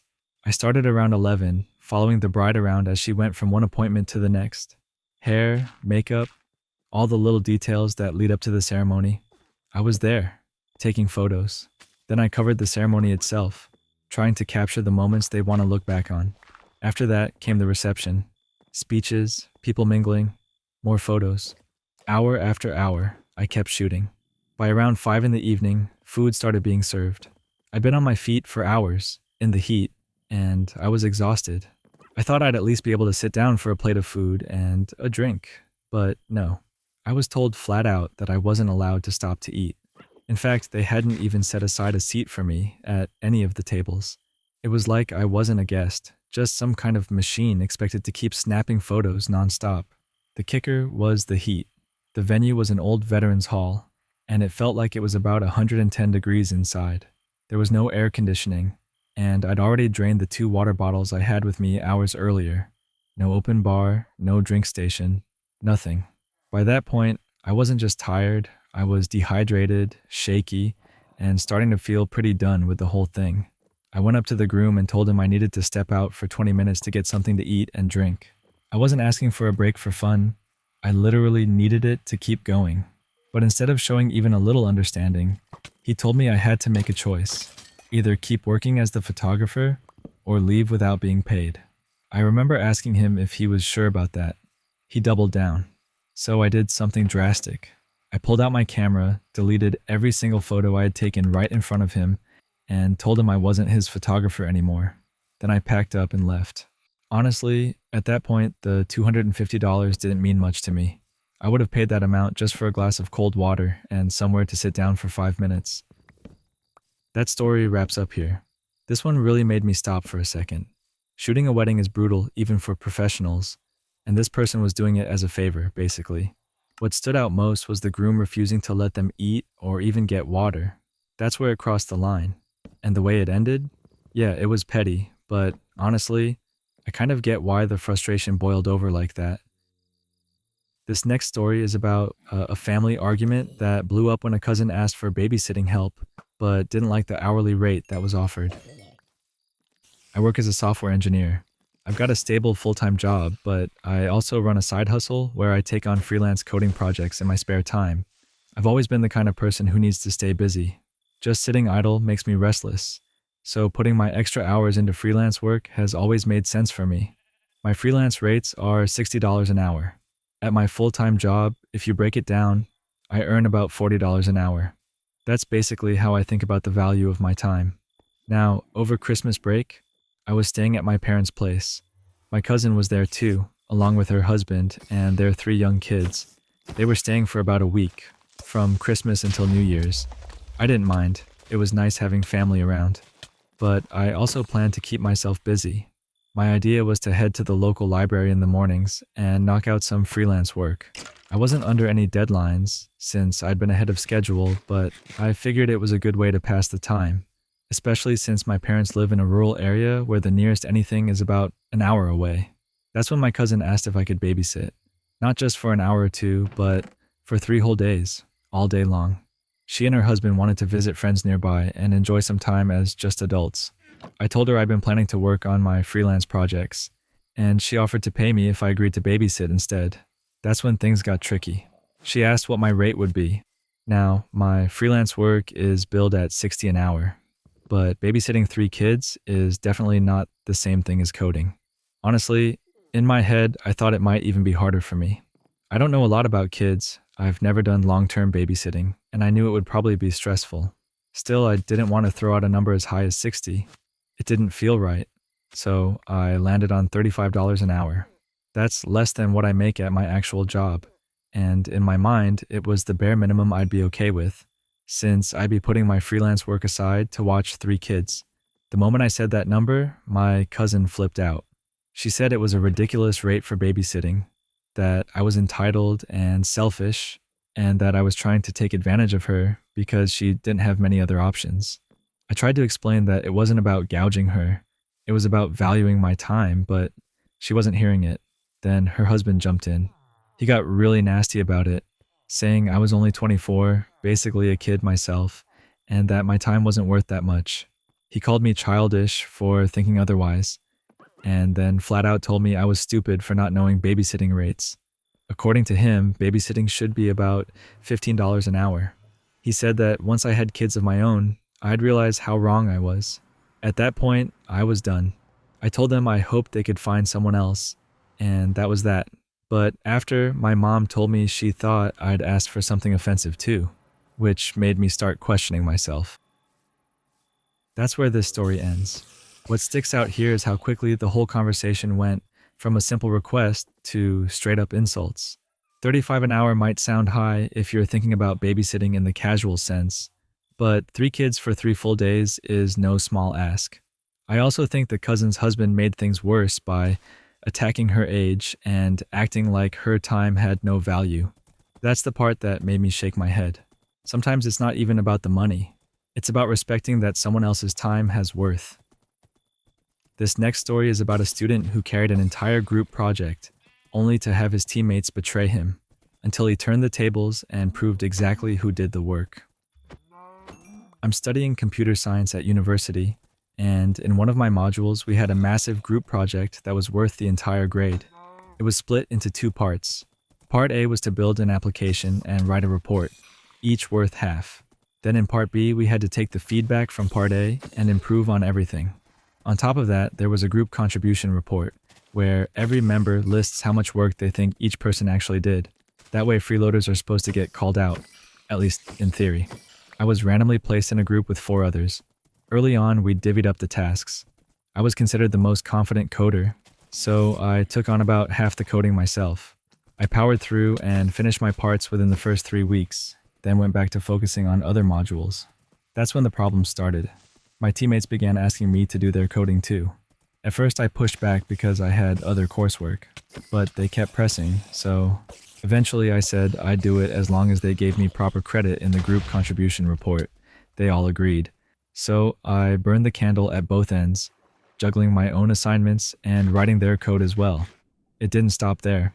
They later asked me to help with the report too, saying they didn't understand how the code worked and needed me to explain it in writing. By that point, I felt completely used, but I thought, fine, at least I'll get the marks. When I sat down and did the math, I realized I had basically done the workload of 3 people.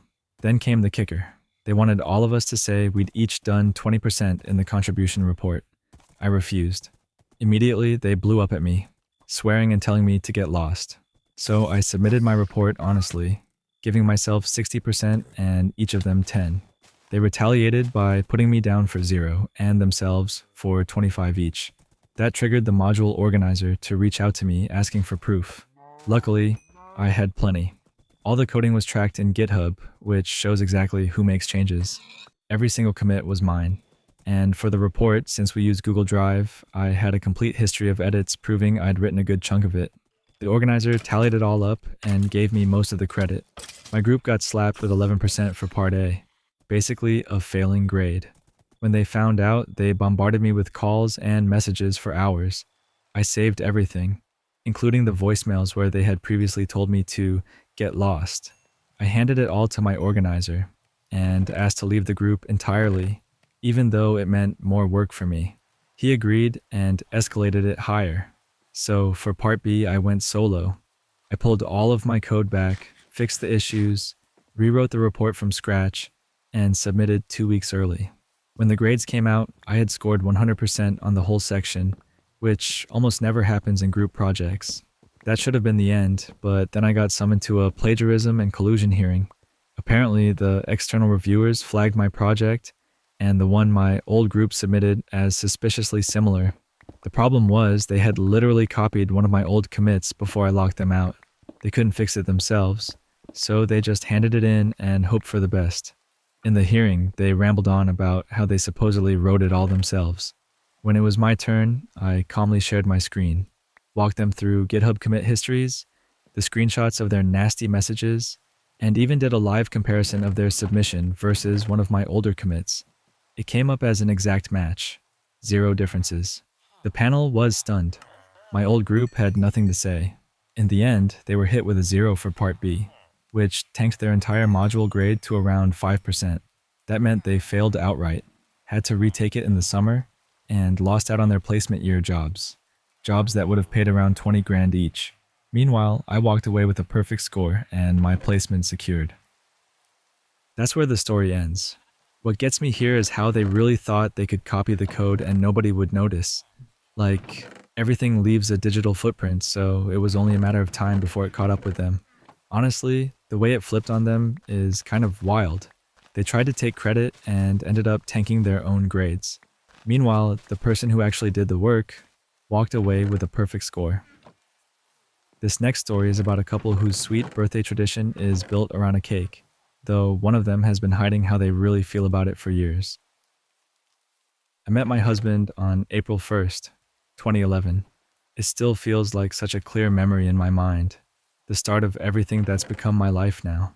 When his birthday rolled around that November, I wanted to do something thoughtful and personal for him, so I asked him what his favorite cake was, thinking it would be a good surprise to bake it myself. Without missing a beat, he said yellow cake with chocolate frosting. I'd never made that before, but I was determined. I went all out for him that year. Everything was from scratch, the batter, the frosting, even the little details in the decoration. I stayed up late making sure it looked halfway decent, and when I gave it to him, he lit up in a way that made it all worth it. He loved it, and in that moment, I promised him I'd bake him a yellow cake with chocolate frosting every year for his birthday, and I've kept that promise. For 8 years now, I've made 8 cakes just like that, and every single time, he's enjoyed them with the same smile. Now, let's rewind to March 3rd, 2012, my birthday. It was the first one we got to spend together. He made me this wonderful dinner, really put in the effort to make the night special. And then, when the meal was finished, he came out of the kitchen, looking so proud, carrying the dessert he had made. Yellow cake with chocolate frosting. He'd remembered what he thought was my favorite, and he'd baked it for me. The look on his face, the excitement he had when he presented it, it's something I'll never forget. I cut into it, took my first slice, and even though it wasn't something I personally enjoyed, I ate every bite. When he offered me another piece, I smiled and said yes, because I could see how much it meant to him. Here's the thing, though. I hate yellow cake with chocolate frosting, and yet, year after year, he's baked me that exact cake. 7 times now, he's proudly brought it out, thinking it's my favorite, and every time, I've eaten it with a smile. Somehow it's become our birthday tradition, and in the strangest way, I've come to look forward to it. Not because of the cake itself, but because of what it represents. His effort, his love, his belief that he's giving me something I really want. Fast forward to today, March 3rd. I was helping him unpack groceries from our latest shopping trip. I noticed the sugar, the vanilla extract, the cacao powder, all the ingredients he'd need. I casually asked him if he was planning to bake something soon, and he just looked at me with that same bright smile. The truth is, I love him more than I could ever explain, and I'll never tell him how I actually feel about that cake. Maybe one day I'll even start to like it, but for now, I'll keep eating it every year, because for me the tradition isn't about the flavor, it's about the person who makes it. That's the end of this story. It's kind of funny how something as simple as a cake can carry so much meaning. Even if the taste isn't exactly enjoyable, the love behind it makes it special. There's a quiet sweetness in keeping that tradition alive just for the sake of the other person's happiness.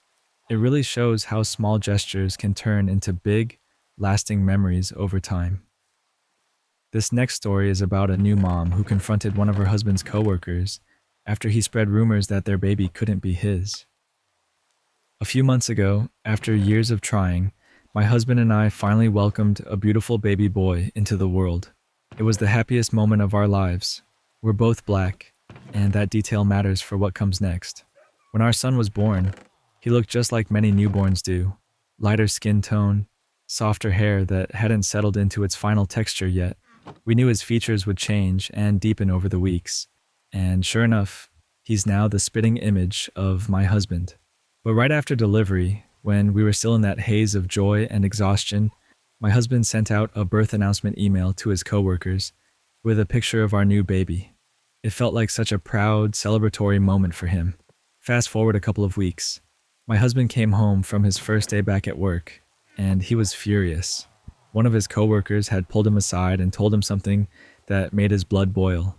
Apparently, a young new hire, someone my husband barely even knew, had been running his mouth around the office, telling anyone who'd listened that there was no way my husband could be our baby's father. According to this guy, our baby looked too light, and his hair was too straight.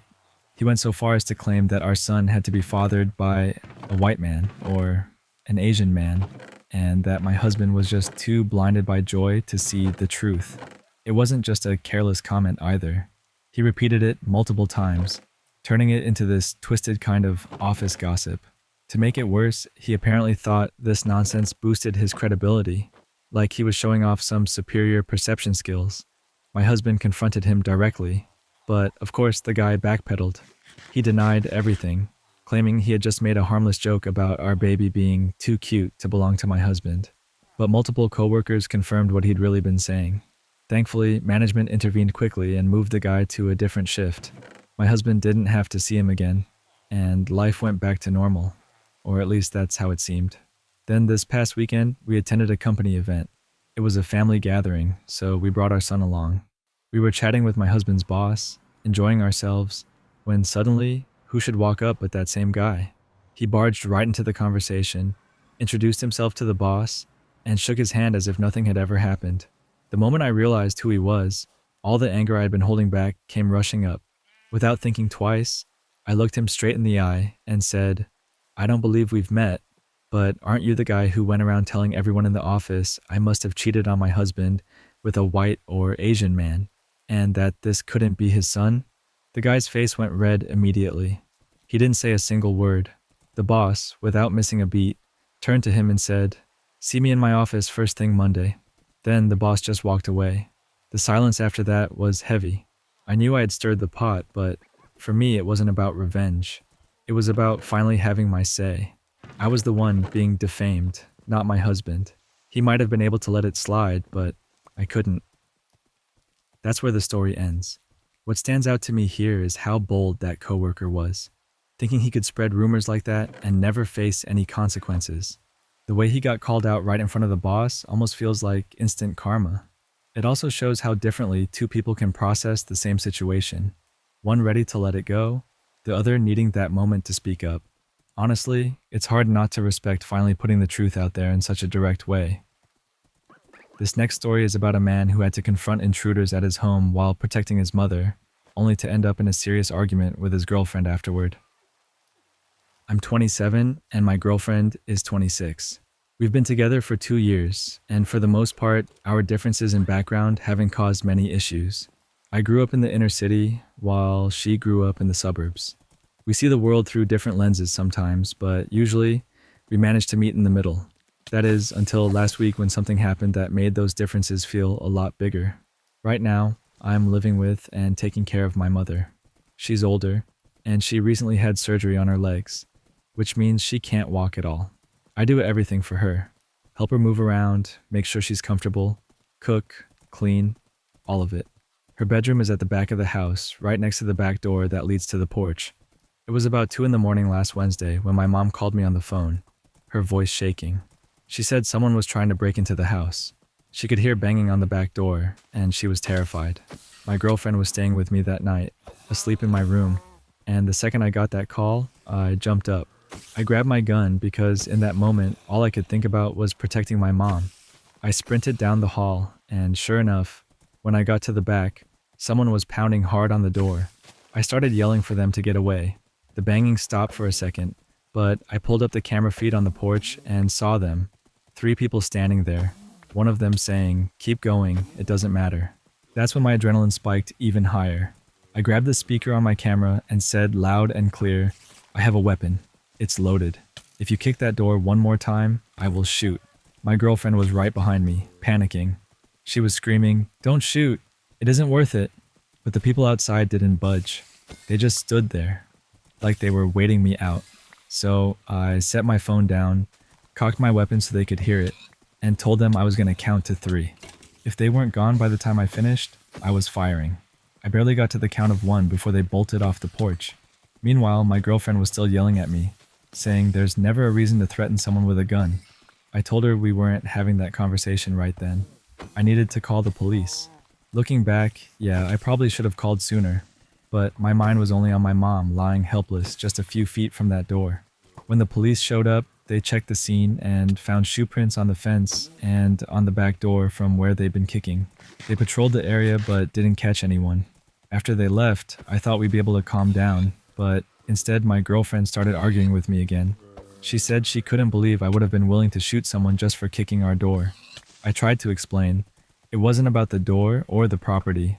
It was about my mother. She was defenseless, and I had no idea what those people would have done if they'd gotten inside. They could have stolen, attacked, killed. I wasn't going to take that risk. She told me violence is never the answer, that it makes you no better than the people you're fighting against. I told her the only reason she believes that is because she's never been in a situation where her life or someone else's was on the line.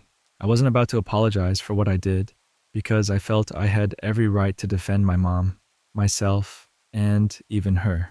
Ever since then, she's been angry with me. She barely talks to me, and I'm trying to consider her perspective, but I know where I stand.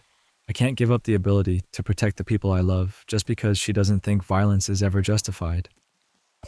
That story wraps up here. It's wild how a moment of danger can really pull out those deep differences in how people see the world.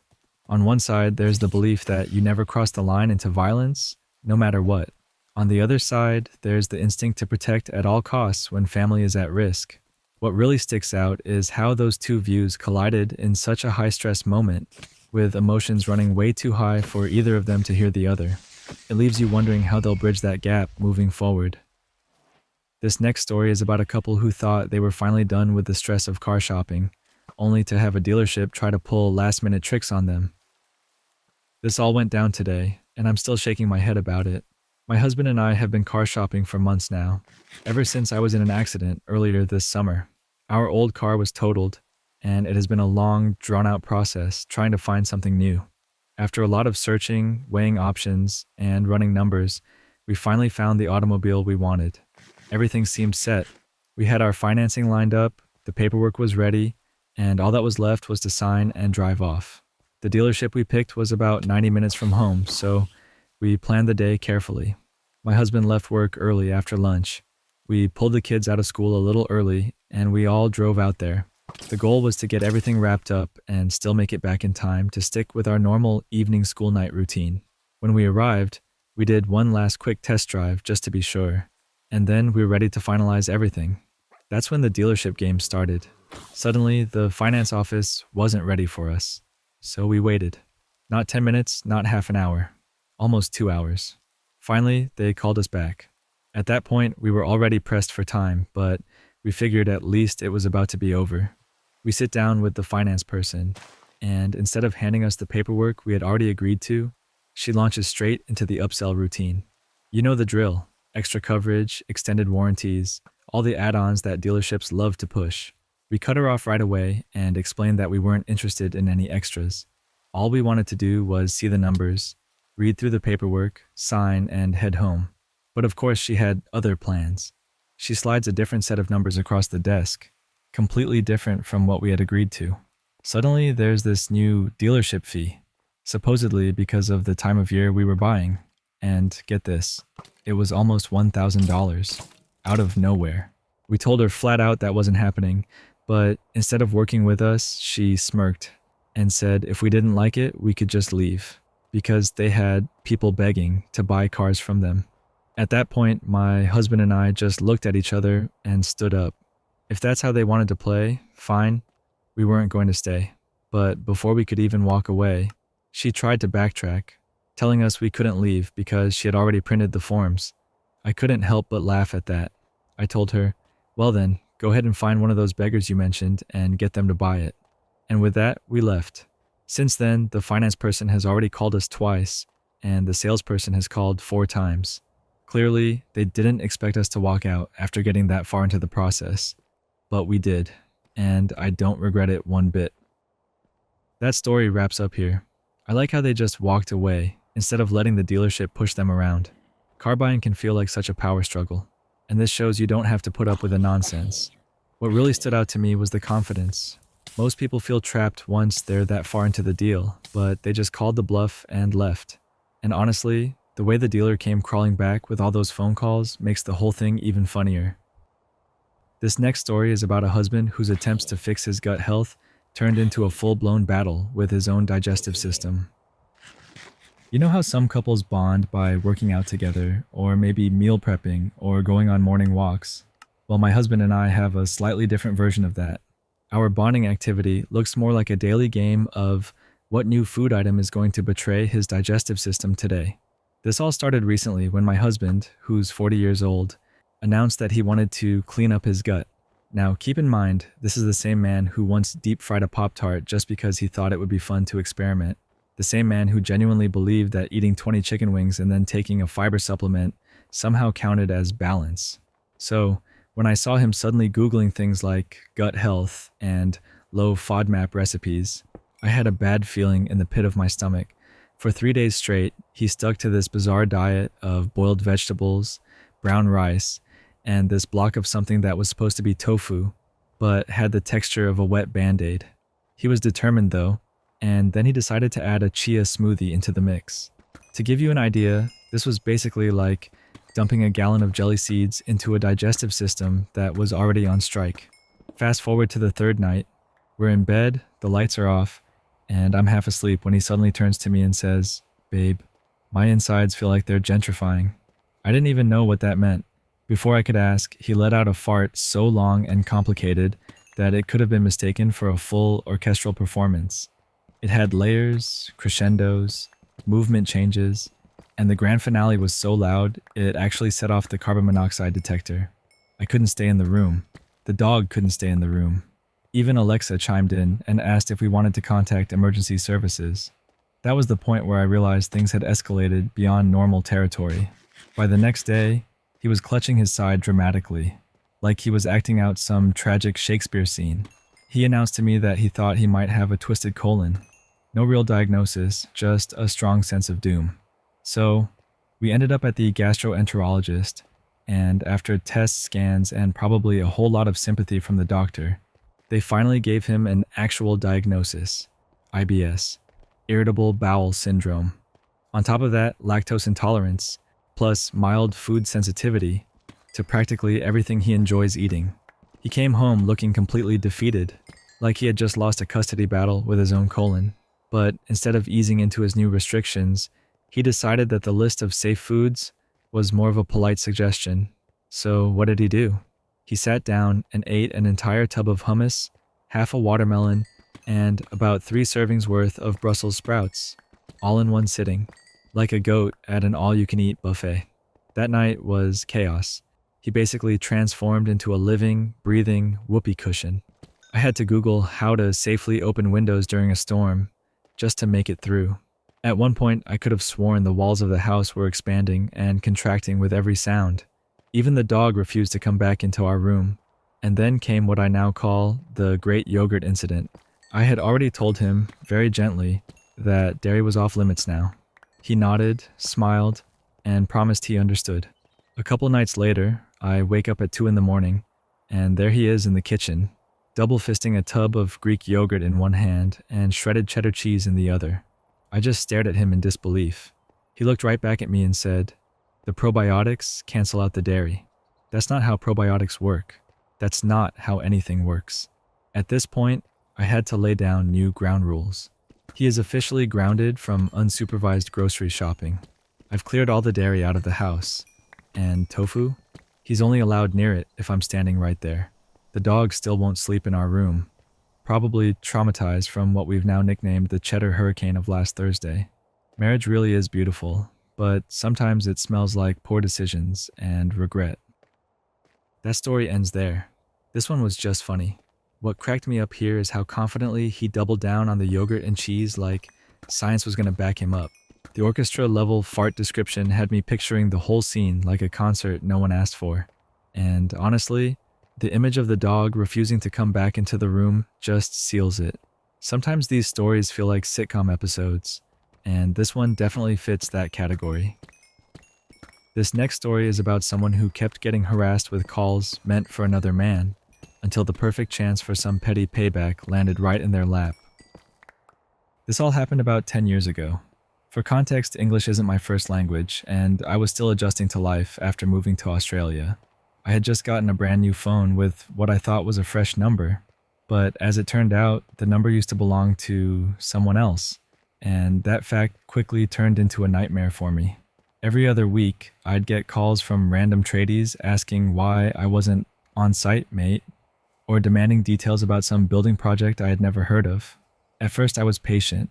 I explained that they had the wrong number, that I wasn't the guy they were looking for, but more often than not, the people on the other end were rude.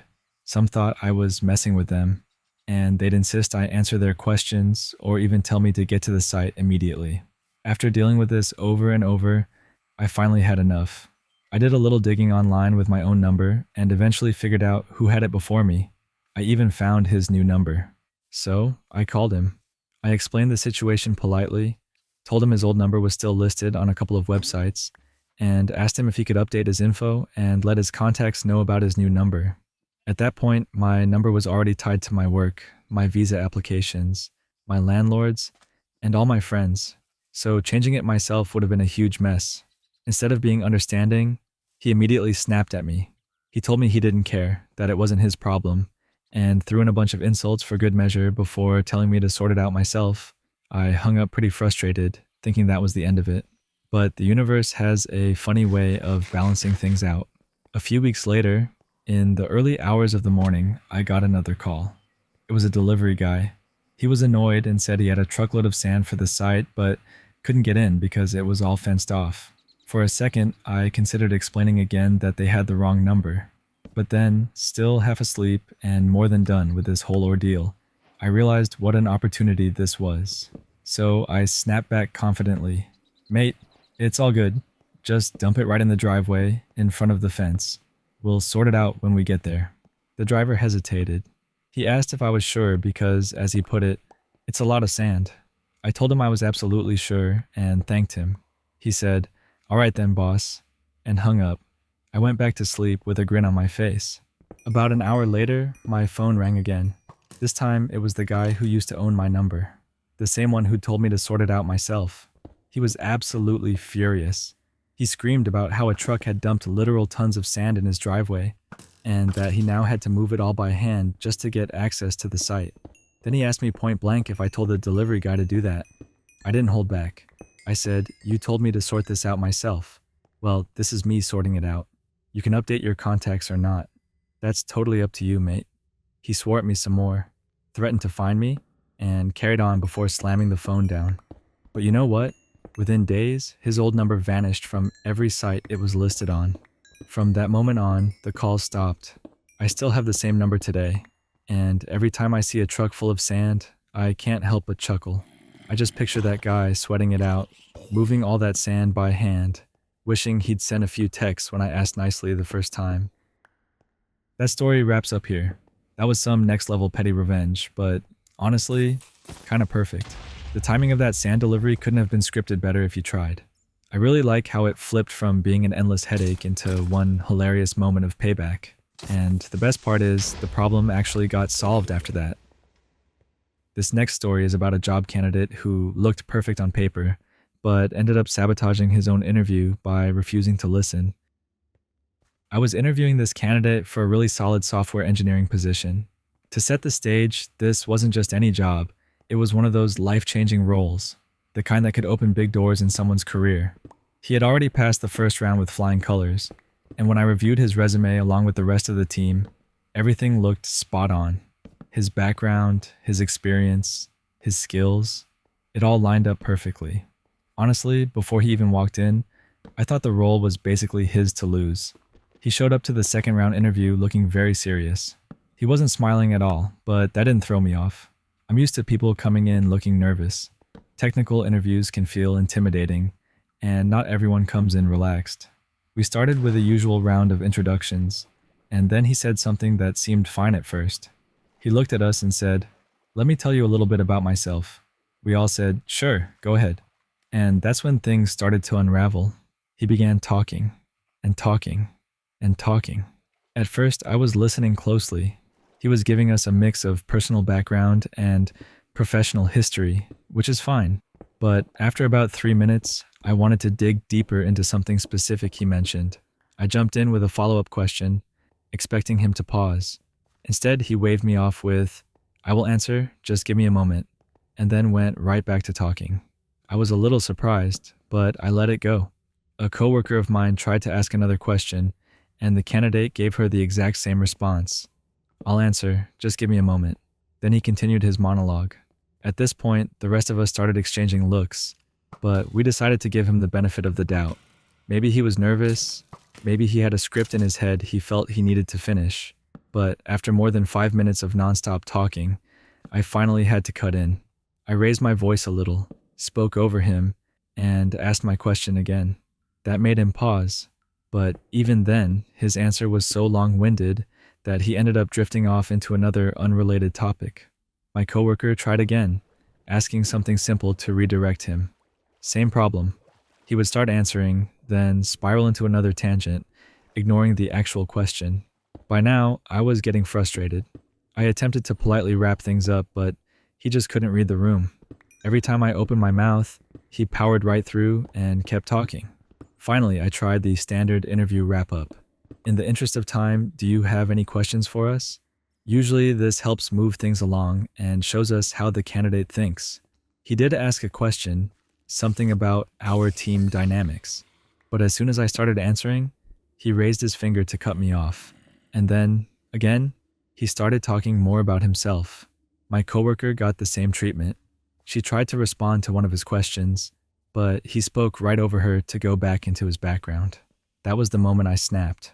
I raised my voice just enough and said, "John, you really have to shut up and listen." The room went quiet. My coworker was surprised. The candidate looked stunned. But finally, he stopped talking. I went on, "You walked into this room with a 99% chance of getting the job. Now that chance is 0. And the only reason is because in less than 15 minutes, you've shown that you don't have the capacity to listen at all. No matter how good you are technically, if you can't listen, you'll never excel in this career." He looked embarrassed and apologized. Then he asked if we could start the interview over again. I shook my head and said, "You had your chance. Best of luck in your future interviews. Make sure you listen." Afterward, I had mixed feelings. On one hand, I knew I could have handled the situation with a little more patience. On the other, I still believe that if he had just slowed down and listened, things would have gone completely differently. That's the end of this story. What stood out to me here was how fast things went downhill over something so simple, just listening. The guy basically had the job in his hands, and he talked himself right out of it. The detail about waving people off with, "Just give me a moment," made me laugh, because I could imagine how awkward that must have been in the room. And the blunt way the interviewer finally broke it off felt brutal, but also kind of necessary in that moment. This next story is about a tenant who was tired of her roommate constantly stealing her food, so she came up with a clever way to stop it. I'm 26 and I live in a rented house.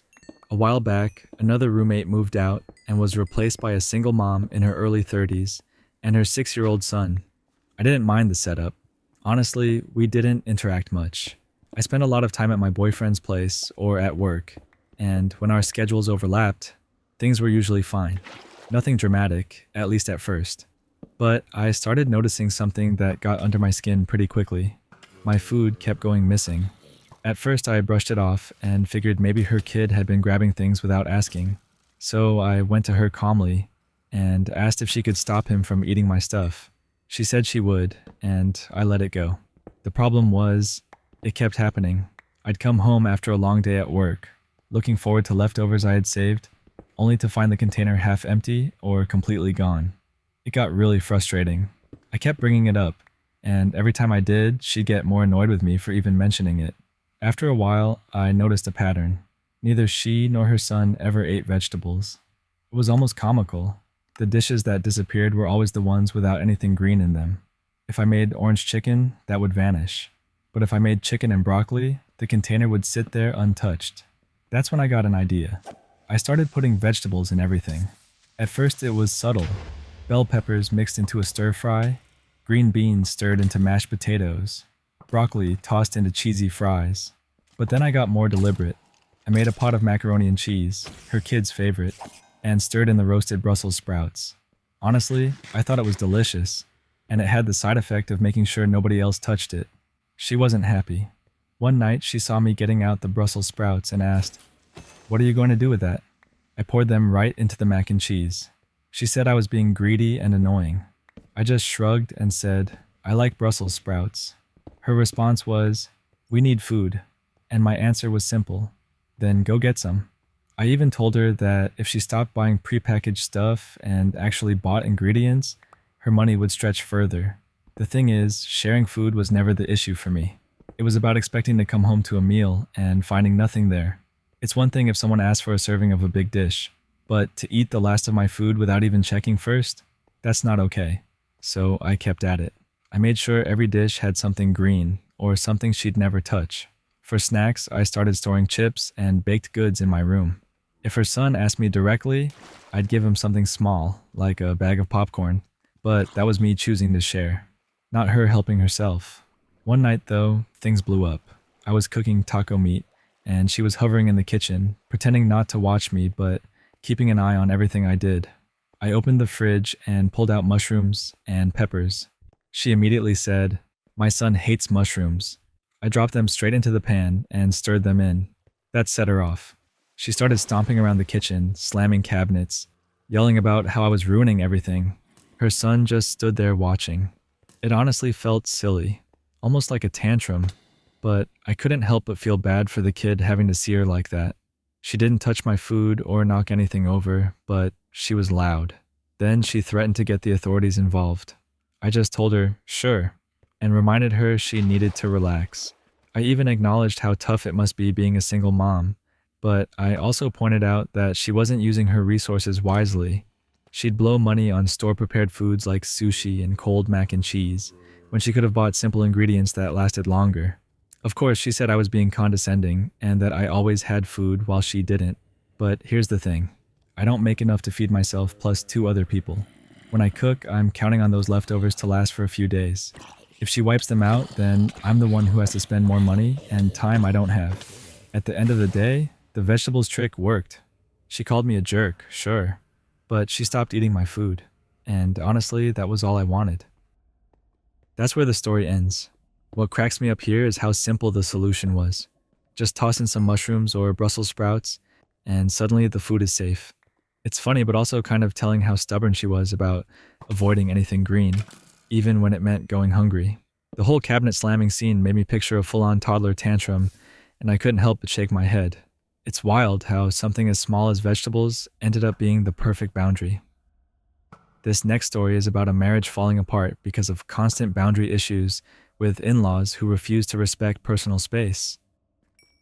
I'm 38, and today I walked out on my wife. We'd been together 5 years, married for 4.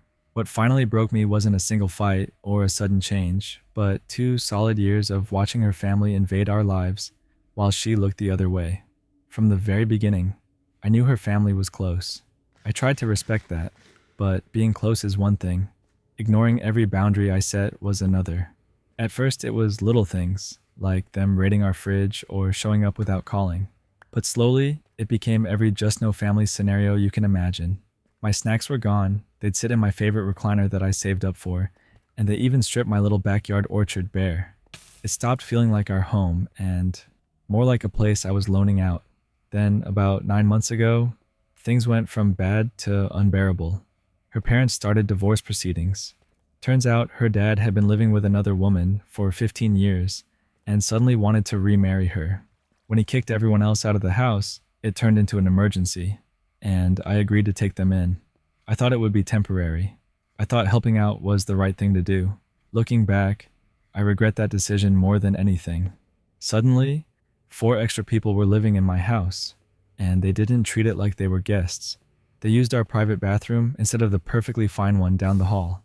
I'd come home from work and find her sister napping in our bed. Not the guest room, our bed. I can't even explain how violating that felt. More than once, I had to wake her up so I could use my own bedroom. It dragged on for 3 months, and even after they technically left, they never stopped showing up at random hours. Every time I told my wife I couldn't take it anymore, she acted like I was asking her to abandon them. She couldn't see that I just needed her to put our marriage first. I begged her for support, warned her I was at my breaking point. Nothing changed. I even snapped once in front of them, yelling out my frustration. That led to a huge fight between us, and I ended up crashing at a hotel just to have some space. But today was the last straw. I came home and saw her brother's car blocking the entrance. Not parked to the side, not even in the driveway, but right across the middle. So the only way in would have been driving onto the lawn. I walked inside and found him sprawled on the couch with his shoes on, grinning at me like he owned the place. That smug look was it for me. I went straight to our bedroom, grabbed as much of my stuff as I could fit, and started packing. My wife begged me to talk, pleaded with me to wait, but what was left to say? I'd been warning her for years, and nothing ever changed. I ignored her and walked out. Now I'm sitting here, feeling both angry and completely drained. I've already called a few lawyers, though I haven't heard back yet. She's been crying, calling me nonstop. But the truth is, I don't have empathy left to give. I feel defeated. I feel betrayed. And I hate her family with everything in me because they knew exactly how much damage they were causing, and they didn't care. We don't have kids, which makes leaving a little easier. But there are still so many loose ends that I'll have to deal with. I loved her so much, but now I can't even imagine sleeping next to her again. When she called me after I left, I told her my decision was final. I told her that right now, I despise her, and that no amount of talking is going to change that. That's where the story ends. What struck me about this one was how long it dragged on before he finally walked away. It's rough seeing someone reach their limit after warning and warning, only to feel completely unheard. The sister napping in their bed was just way too much, and that moment with the brother's car felt like the final straw that pushed everything over the edge. This next story is about a stubborn neighbor who kept expanding into protected land, only to find out the county doesn't play around when it comes to nature preserves. When my grandpa moved into a retirement park, he loved the location. His backyard didn't really exist since it backed straight up to county-owned nature preserve land, but he didn't mind. It meant his view stretched out into the preserve, with trees, brush, and wildlife right outside his window. He did notice, though, that his neighbor's backyard seemed much bigger than his. The neighbor's yard stretched a good 8 feet past where my grandpa's yard ended. At first, he just thought it was interesting, but he didn't say much. Now, my grandpa is the type who likes being friendly, so he made an effort to get to know people around him, exchange phone numbers, and be a good neighbor. One day, though, he noticed something that rubbed him the wrong way. His neighbor was laying down a long path of expensive stone pavers that stretched all the way from his back door to what were supposed to be the boundary fence posts for the preserve. Except the neighbor wasn't stopping at the boundary. Grandpa watched him yank the rickety old posts out of the ground, move them a couple feet deeper into the preserve, and then hammer them back in as if nothing had happened. After that, he started clearing brush and preparing more land for himself. Grandpa had a long history working for the National Park Service when he was younger, so he knew how strict rules around protected lands could be. He figured it would be smart to warn his neighbor before he got himself in real trouble. So he walked over and tried to talk to him about it. Before he could even say much, the neighbor cut him off, snapped that he'd been there for 10 years, and told Grandpa to mind his own damn business. Grandpa decided not to push the issue. That year passed without incident, but the following year, when most of the residents had gone north for the summer, county officials came by to inspect the preserve. Grandpa noticed them pacing behind his neighbor's house, pulling out maps, taking photos, and making calls. Then more trucks showed up. Apparently, this neighbor had been moving those fence posts little by little for years. And not only was his yard not supposed to be bigger than Grandpa's, it was actually supposed to be even smaller. The kicker? He had paved that whole stolen strip of land so he could park both his golf cart and his shiny red sports car back there while he was away for the summer. The county wasn't amused. They left a big notice taped to his front door, spelling it all out. He was in violation of encroaching onto protected land. He had 30 days to move his vehicles, rip up the pavers, and pay an $11,000 fine. If he didn't comply, the county would tow the vehicles, dig up the pavers themselves, and charge him for the costs. Plus increase the fine every day he ignored it. 30 days went by and nothing happened. About a week later, Grandpa got quite the show. First, tow trucks arrived and hauled away the golf cart and sports car. Then crews came in, ripped out all the pavers, and replaced the flimsy old fence posts with heavy-duty metal posts set in concrete, linked together with steel cables. They even added solar-powered cameras so the county could monitor the area remotely. For Grandpa, it was like watching a free summer-long reality show play out right in his backyard. By the time November rolled around, the snowbirds started coming back, including the neighbor. That turned into Grandpa's second show of the year. He watched from his window as the guy arrived, started digging through the stack of notices on his front door, and realized how much trouble he was in. Then he sprinted out back, saw the fence and the missing pavers, and completely lost it, screaming, swearing, and storming around. After that, he was on his phone, yelling at the county to give him answers about his missing car and cart. But since he was screaming at everyone on speakerphone, they kept transferring him around, and eventually told him he'd have to come down to the county office in person. A few days later, he cornered Grandpa outside and demanded to know why he hadn't called him when the notices were posted. He said Grandpa had his number up north and could have warned him.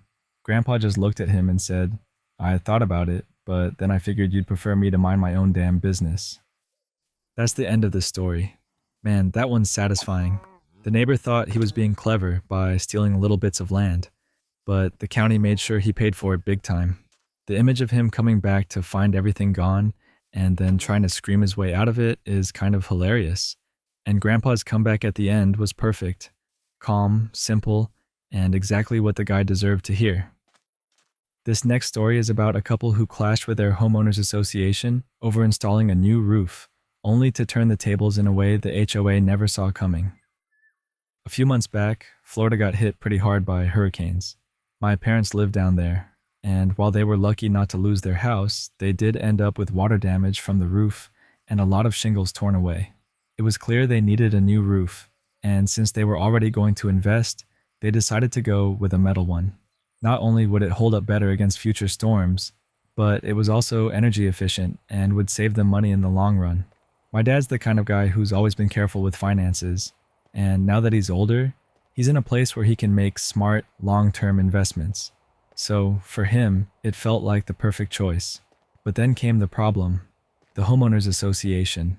According to a bylaw written way back in 1989, metal roofs weren't allowed. That rule was originally meant to ban the cheap, noisy tin roofs of decades past, not the sleek, durable ones people install today. Still, the rule was on the books, and technically it meant my parents couldn't have the roof they wanted. Wanting to play by the rules, my folks reached out to the HOA.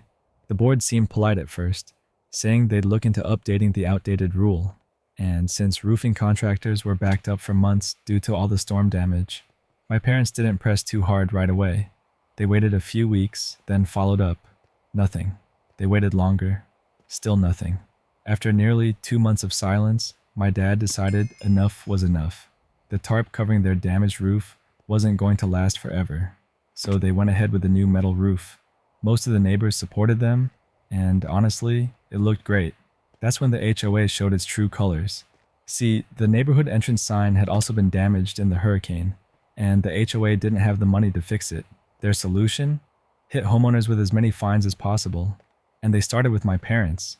The board sent a letter demanding my folks remove the new roof and pay a $25,000 fine. My mom, who's a stickler for rules, was devastated. She lost sleep over it, waking up at night worrying. My dad, though, ex-Navy and a seasoned contract negotiator, saw it differently. He basically said, "All right, if this is the game they want to play, let's play." They researched, made calls, and talked to the roofing contractors. And that's when they found their opening. Florida law actually protects homeowners when it comes to eco-friendly improvements. It's illegal for an HOA to block them.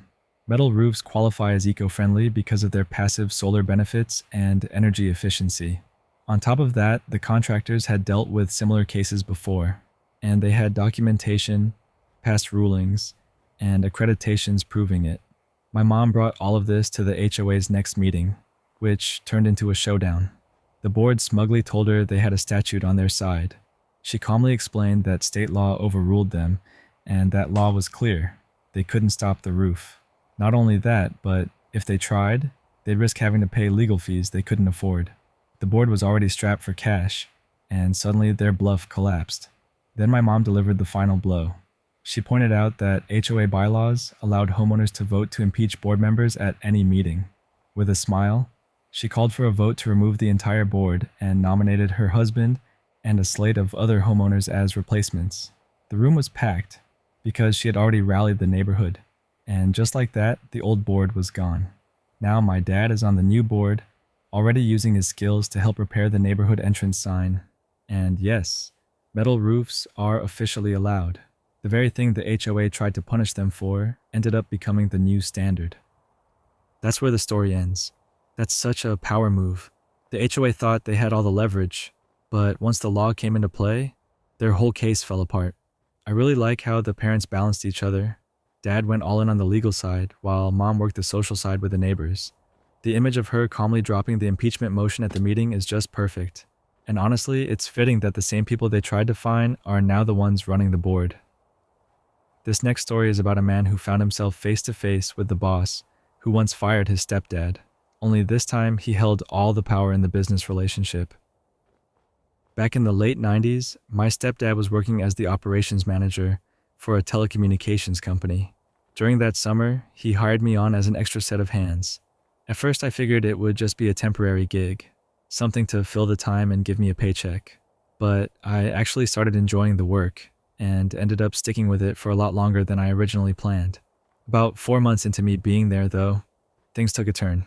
My stepdad and the owner of the company got into an argument over something really minor. It wasn't some huge scandal or major business decision, just a small disagreement that blew up. And just like that, the owner fired him. Since he was my stepdad and we didn't share the same last name, I figured I'd be able to fly under the radar. Maybe the boss wouldn't hold it against me. So I kept working there. But over time, I had my own issues with the company. My paychecks weren't always correct, and some of the benefits I'd been promised never actually showed up. It started to wear on me, but I stuck it out for about another year and a half before finally deciding I'd had enough. That's when I jumped ship and got a job with a major telecommunications provider, the kind of company we had actually done subcontracting work for when I was with the first place. At the new job, I eventually worked my way into a role where I was responsible for hiring outside contractors. Essentially, I was now in the position of choosing which smaller companies would get work from us. These weren't small projects either. We were talking contracts ranging from $75,000 to a couple of $100,000 a piece, and I handled 20 or 30 of those a year. For any contractor, landing on my approved list could mean serious revenue. One day, completely out of the blue, I get a call. It's the owner of my old company, the same guy who had fired my stepdad years earlier. He didn't recognize my name at first, but he was calling to see if he could get on my approved contractor list. He wanted to meet for lunch to talk it over, and I figured, why not? At the very least, it was an excuse to finally try out a nice restaurant I'd had my eye on. So we sit down, and he starts his pitch. He goes on about how capable his company is, how he values his employees and takes great care of them, and he rattles off a list of other businesses they've worked with. He made it sound polished, like he'd done this dozens of times before. Then I mentioned that I used to work for his company. You could see the gears turning in his head trying to place me, but my name clearly wasn't ringing a bell, so I dropped another detail. I asked if he remembered the operations manager who had hired me back in the day. He said he did. That's when I told him. That man was my stepdad. The look on his face was priceless. Pure panic, like all the memories came rushing back in that instant. He knew exactly what I was talking about. He knew how he had treated my stepdad. And he realized, probably for the first time, that the tables had turned. I let him sit with that for a moment, then I thanked him for the meal. I told him that, unfortunately, my contractor list was already full of more capable companies and that I'd keep him in mind if something changed. It was polite, but final. I never heard from him again after that lunch. That's the end of this story. That face-to-face moment must have been so satisfying. It's not often you get to see things come full circle like that, where someone who once had power over you suddenly has to pitch themselves to you. I think what really stands out is how calm and professional the response was. It wasn't loud revenge. It was quiet and controlled. And honestly, that kind of composure probably hit harder than anything else. This next story is about an employee who uncovered a hidden plan to get them fired and decided to turn the tables in a way that the whole company couldn't ignore. A couple decades ago, I was hired at an organization with a job title that basically boiled down to helper. But even though that was the title, the workload I carried was way more than what anyone would expect from someone just supposed to be helping. Most of my coworkers were older, not really tech savvy at all, and that actually made me stand out as someone really useful. For example, there was one guy who spent half his day copying data from one program and putting it into another. And when I say copying, I don't mean using Control-C and Control-V like most people. No, this guy would right-click, hit copy, then go into the file menu in the next program and manually insert the copied item from the clipboard. He was so proud of himself when he showed me because, in his mind, he was saving everyone from having to retype everything. What he didn't know was that I had already written a little program to do the entire task automatically. I never told him, I just quietly ran it whenever it needed to be done and carried on with my other responsibilities. That's the kind of stuff I did all the time.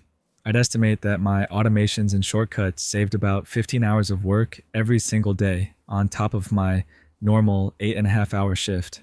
It was exhausting, but I liked being helpful. Then this guy shows up. I'll call him Sergeant F-Face. Not because we were in the military, we weren't. It's just the nickname I gave him. He just kind of appeared one day, white hair combed back, wrinkled face, glasses, and this air of self-importance. He didn't introduce himself properly, just sat in on a morning team meeting and started taking notes. During that meeting, someone brought up the name of a customer. I joked, asking if it was the big guy with a beard I had helped recently. My boss corrected me and said no, it was someone else. I laughed it off and we moved on. I didn't think anything of it at the time, but about a week later, Sergeant F-Face suddenly started treating me differently. He'd ignore me in group conversations, or worse, he'd literally scoff at me. Who actually scoffs at people in real life? It was so petty, but it still got under my skin. That week turned into one of the roughest I'd had at that job. I was scrambling to find important files, people were yelling, the pressure was high, and I was so stressed that I was having anxiety attacks at home in the middle of the night, but I kept pushing through. While digging deep into our file system, I stumbled across something strange. This hidden folder labeled Sergeant F-Face's Notes. I opened it out of curiosity, and what I found made everything click. This guy was basically a corporate hitman. His whole job was to move from location to location, take notes on employees, and push for firings as a way to save the company money. And right there in his notes was a section about me. At the very top, he had written, Frosty thought a 4'10", 24-year-old female patient was a 300-pound bearded man. Clearly atrocious attention to detail. That was his ammunition against me, my harmless joke during a team meeting, and it just went downhill from there. Page after page of twisted comments. Between being underpaid, overworked, having one of the worst weeks of my life, and now reading how this guy was actively trying to destroy me, I snapped. I decided I was done playing nice. So I set up 3 email configurations. First, I drafted one to my boss saying I'd be taking 2 weeks of vacation, scheduled to send at 10 o'clock that night. Second, I scheduled another email to the entire company saying I'd be unavailable for 2 weeks, so they'd need to handle all the work themselves. That one was set to go out at 4 o'clock Monday morning. And third, I set up an auto reply for any emails I'd receive. I will be out for an unknown amount of time. For any routine, emergency, or occasional items, please reach out to Sergeant F. Face at this extension for assistance. Then, just to make sure the message landed, I shut down every single automation I had ever put in place. On my way out Friday, I stopped by his temporary office and said, "I think I found a way to make your job easier." He barely looked up, just raised an eyebrow, and then I left. Monday morning rolled around, and I ignored all the calls coming through. By Wednesday, I started feeling anxious, thinking about all those tasks that usually had a 2-day turnaround. There was no way they were keeping up without me. My automations had been holding the whole place together, and now at least 2 people would have had to abandon their own duties just to try to keep things from falling apart. Then Thursday night, I got a long email on my personal account from my boss. He admitted he knew what the company had been doing with Sergeant F. Face, and he said he had already spoken to his higher-ups. The guy was being removed from our location. My boss even called me one of the most valuable employees there and asked me to come back, offering me a raise. When I returned on Monday, it was to an apology and a $10,000 salary increase. Sergeant F. Face was gone. That's where this story ends. I like how this one flips so cleanly. The guy thought he could just waltz in, take notes, and quietly ruin someone's career. But instead, he ended up getting booted himself. What stands out to me is how effective silence and absence can be. Sometimes doing nothing at all makes the biggest statement. And honestly, that raise at the end just put the cherry on top. This next story is about a grocery store trip that turned into a heated moment when a shopper couldn't hold back after seeing someone berate a teenage cashier.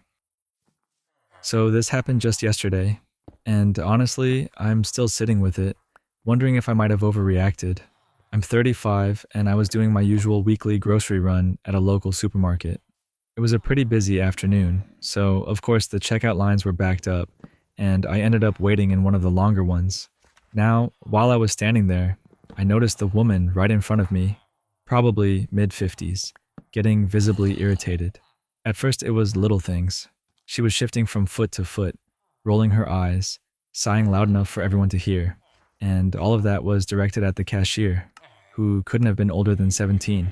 From what I could tell, the cashier was brand new. She was clearly nervous, her hands were a little shaky, and she was double-checking the screen after every item. A couple of times she hesitated, like she wasn't sure if she scanned something correctly. It wasn't anything major, just the kind of mistakes anyone makes when they're learning a job.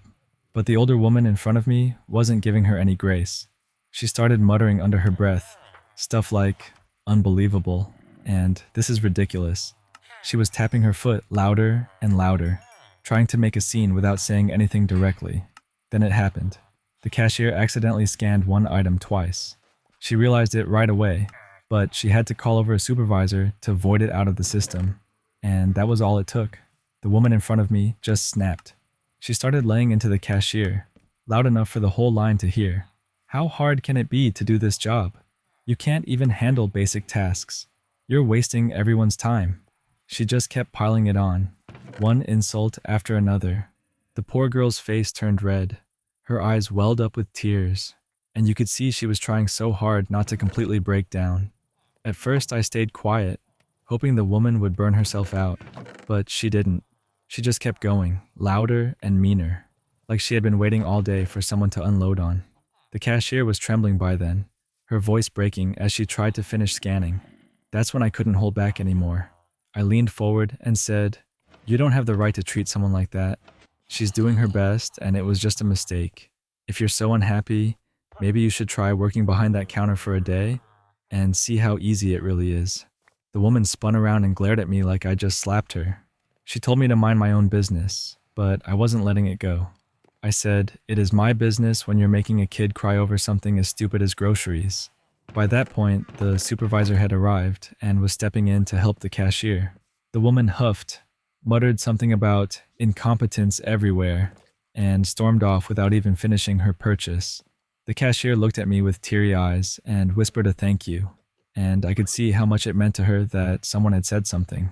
But when I glanced behind me in line, I noticed a couple of people giving me these looks, like I was the one causing a scene, and that's when I started second guessing myself. Now I'm stuck wondering, did I cross a line by telling her off, or was it the right thing to do? That story wraps up here. I think what stands out the most is how quickly people will jump on someone who can't really defend themselves. That cashier was just a teenager, learning the ropes, and she got blasted like it was life or death over groceries. Stepping in might have ruffled some feathers, but honestly, silence would have felt worse. Sometimes the smallest bit of support can change how someone remembers a rough day.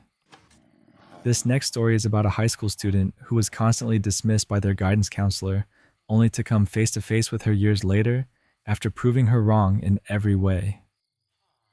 Back in high school, life was rough for me. At home, I had a stepdad who had legally adopted me but never really cared about me. He spent his time focused on himself, and my mom was wrapped up in making sure his life ran perfectly. If you've ever heard the term textbook narcissist, that was him, and my mom acted as his flying monkey, always backing him up and overlooking what he put me through. School wasn't much of a safe place either. I struggled with anxiety and had a really hard time focusing. It wasn't that I didn't care. I showed up to class every day, did my best, and often had good ideas. But finishing assignments was tough. Every year started the same way, with a meeting with my guidance counselor. I would tell her I needed extra help and support because I was struggling, and every year she brushed me off. Her reasoning? My stepdad was a social worker for the school board and also her personal friend. So clearly, if I was struggling, I just wasn't trying hard enough. That carried on all through high school. By the time senior year rolled around, we had our usual meeting about what my next steps would be.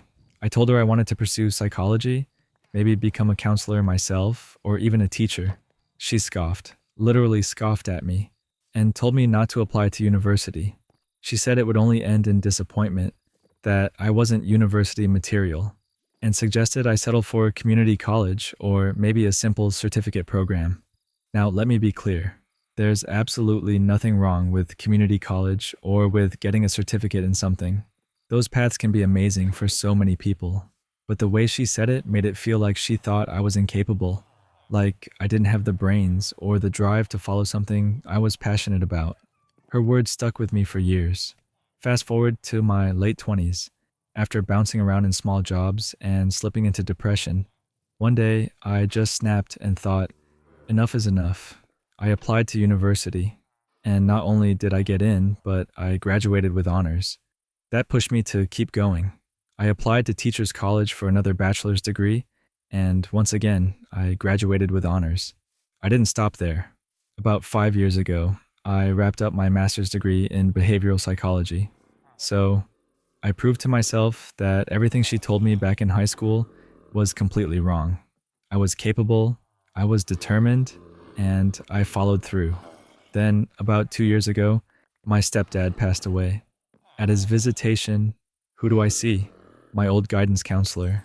She came right up to me like we were old friends, smiling and talking as if we had shared these warm, positive memories. I cut her off quickly. I looked at her and said, "I'm so sorry. You must be confusing me with someone else." She was visibly shocked. She insisted, "I was your guidance counselor for 4 years." I just shook my head, gave her the blankest look I could manage, and said, "Sorry, I honestly don't remember you." The look on her face said it all. She seemed confused, almost disappointed, like she had expected me to gush about how much she had helped me or how she had been such a big part of my life. But the truth was, I wanted her to feel small in that moment, to know she didn't matter to me, not in the way she thought she did. And while her words once haunted me, I wasn't about to let her know that. Walking away from that moment, I felt pretty good. That's where this story ends. There's something powerful about that kind of quiet payback. When you don't yell or fight, you just let your success speak for itself. What really stands out to me is how much strength it must have taken to keep pushing forward after being told you'd never make it. That kind of doubt can stick in your head for years. Seeing the full circle moment play out, though, it feels like one of those rare times where life gives you the perfect chance to close the book on the past. This next story is about a man whose sister and her husband wanted to move in with their kids rent-free after their dream of full-time travel collapsed, leading to a major family clash. I've owned my house for about 10 years now. It's nothing extravagant, just a modest 3-bedroom place, but it's mine, and I've worked hard to keep up with the mortgage. There's a certain pride that comes with that, knowing I built some stability for myself. My sister and her husband are the complete opposite of me. They've always been the free-spirited, live-for-the-moment types. They talk a lot about breaking away from the rat race, chasing adventure, all that stuff. A few months ago, they finally did it. They sold their house right when the market was booming, thinking the profit would bankroll a year of travel around the world. At first, they really leaned into the fantasy. They were staying in nice Airbnbs, eating out often, and basically living like their trip would never end. The problem is they completely miscalculated how fast money goes when you're traveling with 2 kids. Their daughter is 7 and their son is 5. Even traveling on the cheaper side, costs add up quick. Food, transportation, lodging, little emergencies along the way. Within 2 months, they were tapped out. Suddenly, the dream of traveling full-time wasn't so dreamy anymore. They cut back hard, talking about cheap hostels and odd jobs, but it wasn't enough. Eventually, they gave up on the year-long adventure idea. Instead, they told me they'd pause traveling and live with me while they figured out what to do next. Their plan? Stay in my house, rent-free, for the next 10 months. They even mentioned they'd still try to sneak in some trips if they found cheap deals, but mostly they wanted to base themselves in my home. I told them no. I don't have the space, I don't want the disruption, and I don't think it's right for them to dump the consequences of their bad planning on me. I wasn't cruel about it. I offered to help them look for a cheap rental and even said I'd pitch in a little financially to help them transition. But letting them take over my house for almost a year? That wasn't going to happen. That's when everything blew up. My sister accused me of being selfish and even threw in that I was jealous of their adventurous lifestyle. I couldn't help but laugh a little at that because what's so enviable about running out of money in 2 months? But she was dead serious. It didn't stop there. My parents sided with her. They live in a small apartment and obviously can't take in a family of 4, so now they're trying to guilt me into it. They said family should help family and that I was being rigid. They even told me I don't understand the value of experiences and that I should be more supportive of my sister's choices. A few mutual friends chimed in too, saying I should be more understanding since I have a house and they don't. But from where I'm standing, it feels completely unfair. I've spent years working, budgeting, and paying down this place, and now I'm supposed to let 4 extra people move in rent-free for nearly a year because they didn't plan their adventure responsibly? I don't think so. That's where things stand right now. My sister and her husband are furious with me, my parents are disappointed, and I'm stuck feeling like the bad guy for refusing to let someone else's choices become my responsibility. That's the end of this story. That's a wild one. It's crazy how quickly living the dream can turn into leaning on someone else when the money runs dry. What stood out to me is how you were still willing to help them in a practical way, just not to the extreme they demanded. Honestly, that feels like the most reasonable middle ground anyone could offer. The whole "you're jealous" angle made me shake my head. Like, come on, there's nothing jealous about wanting stability. Sometimes being the responsible one means you end up looking like the bad guy, even when you're not. This next story is about a father who found himself stuck at dinner with arrogant men mocking his career, only for them to learn the hard way that he was far more successful than they ever imagined. My daughter asked me to share this, and honestly, I just do what the women in my life tell me. That's how I ended up at a Japanese steakhouse with a table full of snobs. The setup was simple enough. My wife and I were invited by one of her coworkers, along with their families, to celebrate their youngest daughter's birthday. Since their daughter is close with mine, we agreed to go. The adults sat at one table while the teenagers had their own. My daughters, 17 and 14, were at the kids' table, ordering sushi appetizers, mocktails, and a seafood dinner. At the adult table, things were very different. The sake was flowing, top shelf drinks were being poured, and two of the husbands, both structural engineers, were clearly in some sort of unspoken competition over who could show off the most. For context, I'm an agricultural engineer, but not in the way people usually think. I have a PhD, run my own consulting firm, and work with both governments and private investors. My projects focus on sustainable agriculture and tower gardens. Sometimes that means traveling to developing countries to help communities make the most of what they have and start growing food in sustainable ways. To me, it's meaningful work, and I'm proud of it. But to these guys, they thought I was basically just out in fields showing people how to plant onions and carrots. At one point, my oldest daughter ordered her food, and one of the engineers smirked and said to her, "Careful now, your daddy is only an agricultural engineer.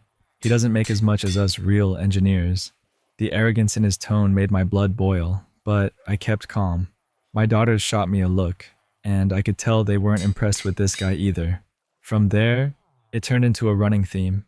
They asked me ridiculous questions, laughing among themselves like, "So is it smart to plant carrots and onions together?" They were clearly trying to mock my work. I stayed quiet, sipping my drink, letting their wives eventually tell them to knock it off. Meanwhile, my CPA, who was also at the table, was laughing so hard he almost tipped out of his chair. The reason? He happens to handle both my finances and one of theirs. Things escalated when one of the engineers bragged about his income, taunting the CPA to announce it to the table. My CPA pulled out the numbers on his phone and read them off. Let's just say it was about 1/3 of what I had brought home the previous year, thanks to a major contract I landed. The room went quiet for a second, and then he asked if I wanted him to read out mine. I smiled, declined, and let the tension sit in the air. After a while, I excused myself, went to the restroom, and found our waiter. I paid for the entire check, every appetizer, every drink, every meal, and left a generous tip on top of what was already added for such a large party.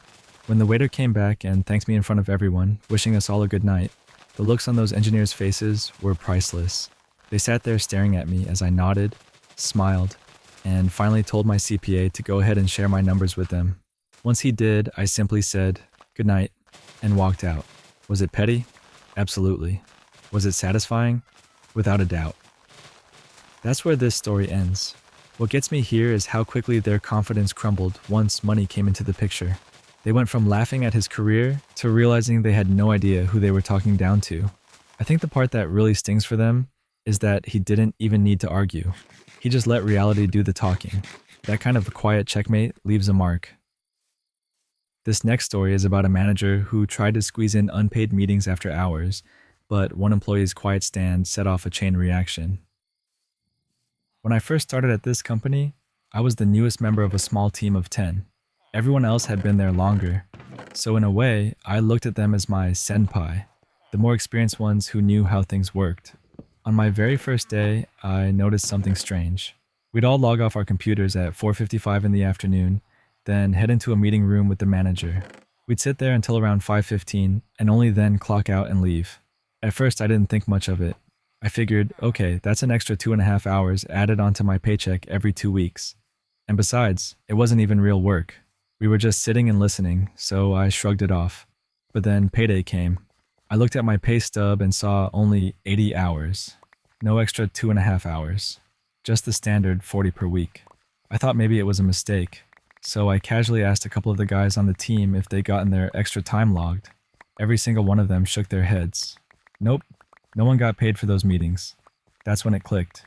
We were giving up time every single day for free. The next day, the same routine started again. At 4:55, we logged off, filed into the meeting room, and sat down. I stayed for 5 minutes, staring at the clock, and the moment it hit 5 o'clock sharp, I stood up. With everyone's eyes on me, I said, "Sorry, I've got somewhere important to be." The manager looked at me for a second and said, "Okay." That was it. So I left, clocked out, and went home. The following day, I did the same thing. Logged off at 4:55, went to the meeting room, stayed for a few minutes, and then walked out right at 5 o'clock, repeating my little line about having something important to do. Day after day, I kept it up. The manager never stopped me, never called me out, never made a fuss. Eventually, though, curiosity got the better of him. He pulled me aside one afternoon and asked, "What's this important thing you've got to do every day after work?" I looked him right in the eye and said, "It's a personal matter." And that was the end of that. He didn't push me further. What I didn't realize at first was that my little exit routine was starting to spread. A few of the guys on the team began leaving right after me. Then more followed. Within just a few days, it became the new normal. Nobody was willing to sit around unpaid anymore. The whole team started walking out at 5. The manager must have realized he'd lost his grip because suddenly, he changed the schedule. Instead of calling the meeting after hours, he pushed it up to 4:40. That way it was on the clock, and we weren't giving up free time anymore. It turned out all it took was one person quietly standing up, and the whole system shifted. Sometimes change starts smaller than you'd expect. That's the end of this story. What I like about this one is how simple the move was. No big confrontation, just quietly walking out at 5 every day. It's funny how fast everyone else followed once they saw it could be done. The manager didn't back down out of kindness either. He just had no choice once the whole team stopped playing along. It's one of those stories that makes you realize how much power people really have when they stop accepting nonsense. This next story is about a loud neighbor who thought revving his car at all hours was his right until someone found a clever way to make him understand just how disruptive that could be. Last spring, my sweet old neighbor, the kind of person everyone loved, sold her house and moved away. Not long after, new people moved in. And let me tell you, these new neighbors were the total opposite. The husband, who I'll call Pete, had this black Mustang that sounded like it didn't even have a muffler. Almost every evening, 5 days a week, like clockwork, he'd rip it up and down our subdivision streets, revving so loud that you couldn't ignore it. Now, a lot of us in the neighborhood like to sit out on our porches in the evenings, maybe have the TV on outside during the summer.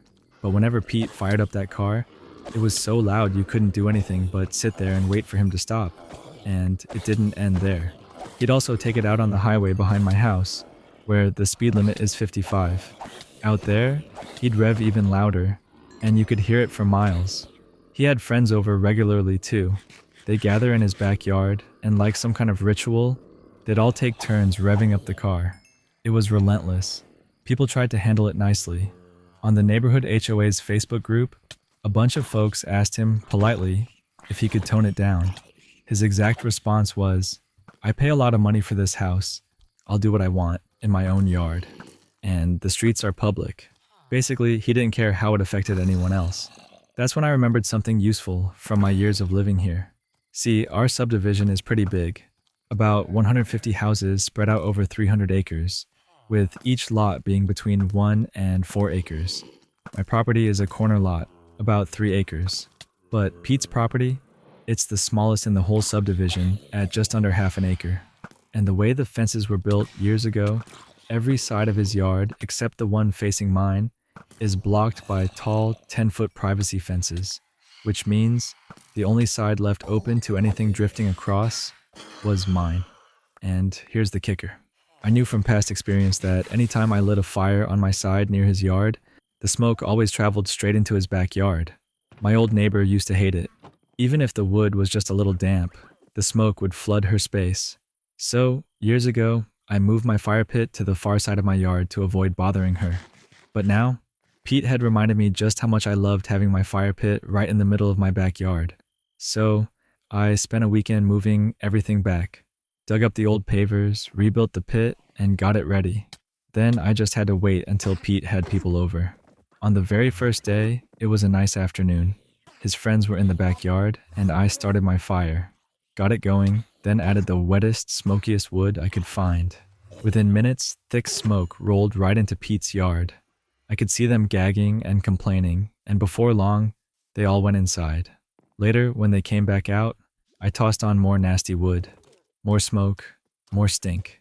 Back inside they went.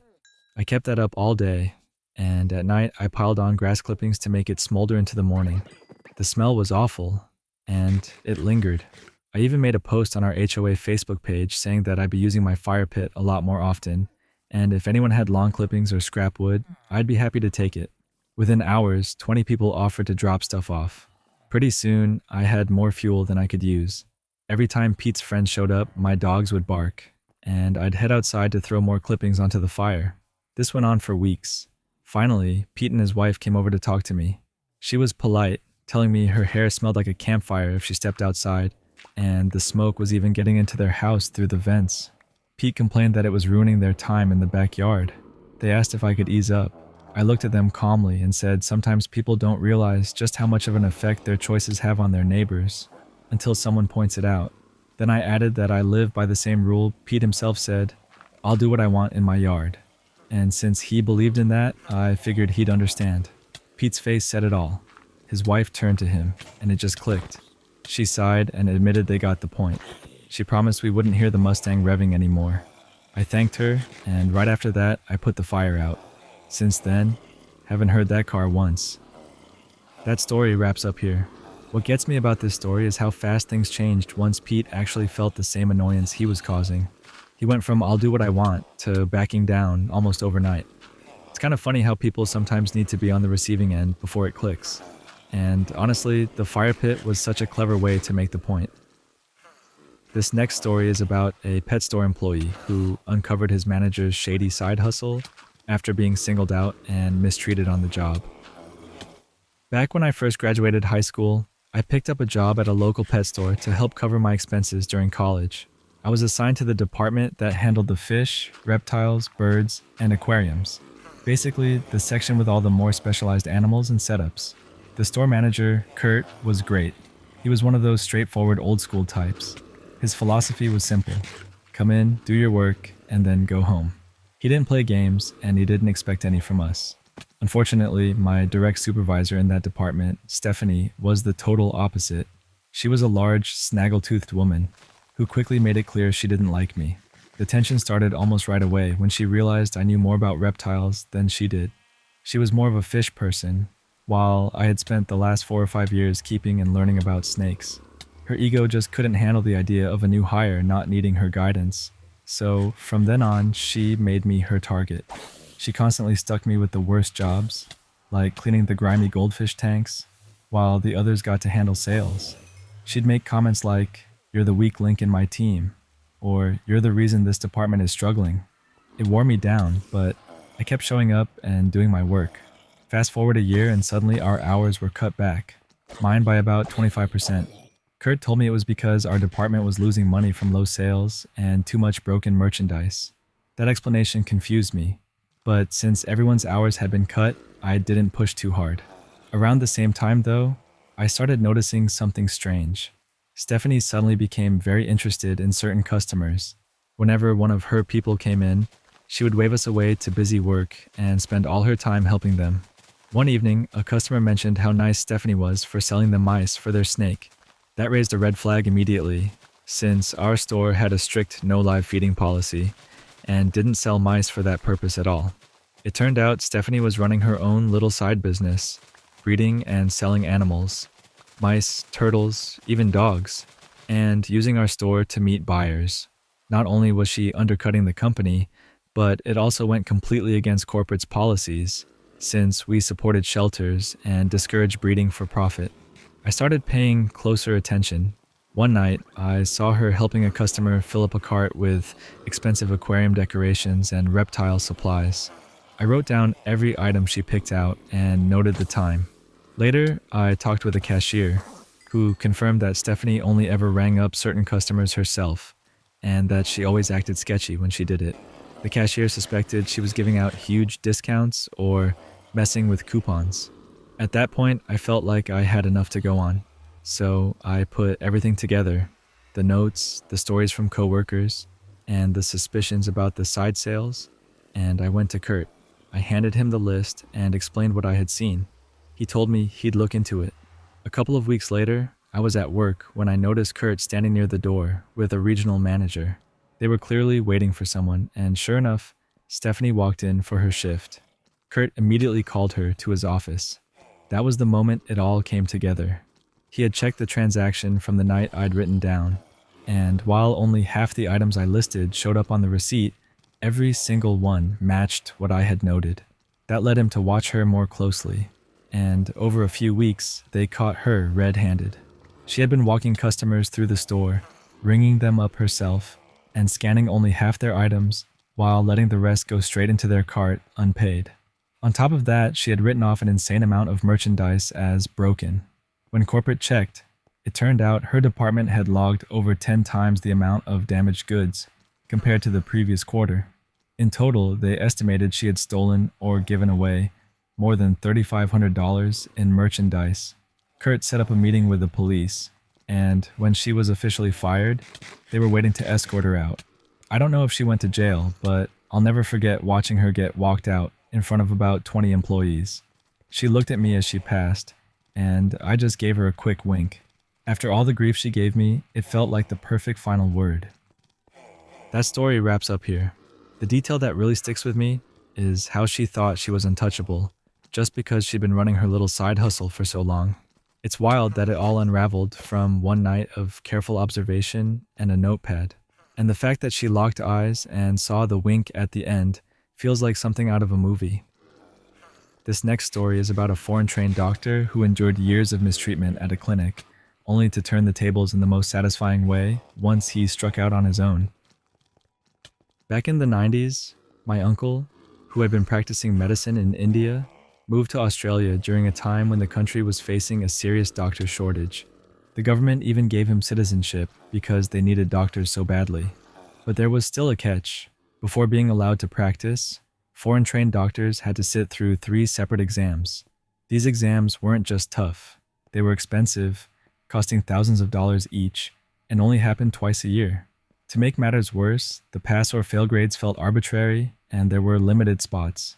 Because of those hurdles, many Indian doctors ended up working as taxi drivers or running small shops instead of continuing their medical careers. My uncle didn't want to give up on medicine, so he made a bold decision. Instead of gambling on those exams, he reapplied and went through the entire Australian medical school system from scratch. For someone who already had over a decade of experience, the coursework wasn't difficult. He breezed through and actually ended up finishing at the top of his class. When it came time to pick a specialty, his professors encouraged him to pursue surgery because of how well he was performing. But at that stage in life, he was already approaching his 40s, had a family to take care of, and wanted stability. So he chose to go into general practice. That's when things got messy. The system at the time was notoriously harsh on foreign doctors, especially those trying to get residency in general practice. Many were desperate and drowning in debt, and that desperation was exploited. Clinics would pile on unpaid overtime, refuse to allow proper study leave, pocket allowances meant for trainees, and schedule every weekend shift to the foreign doctors.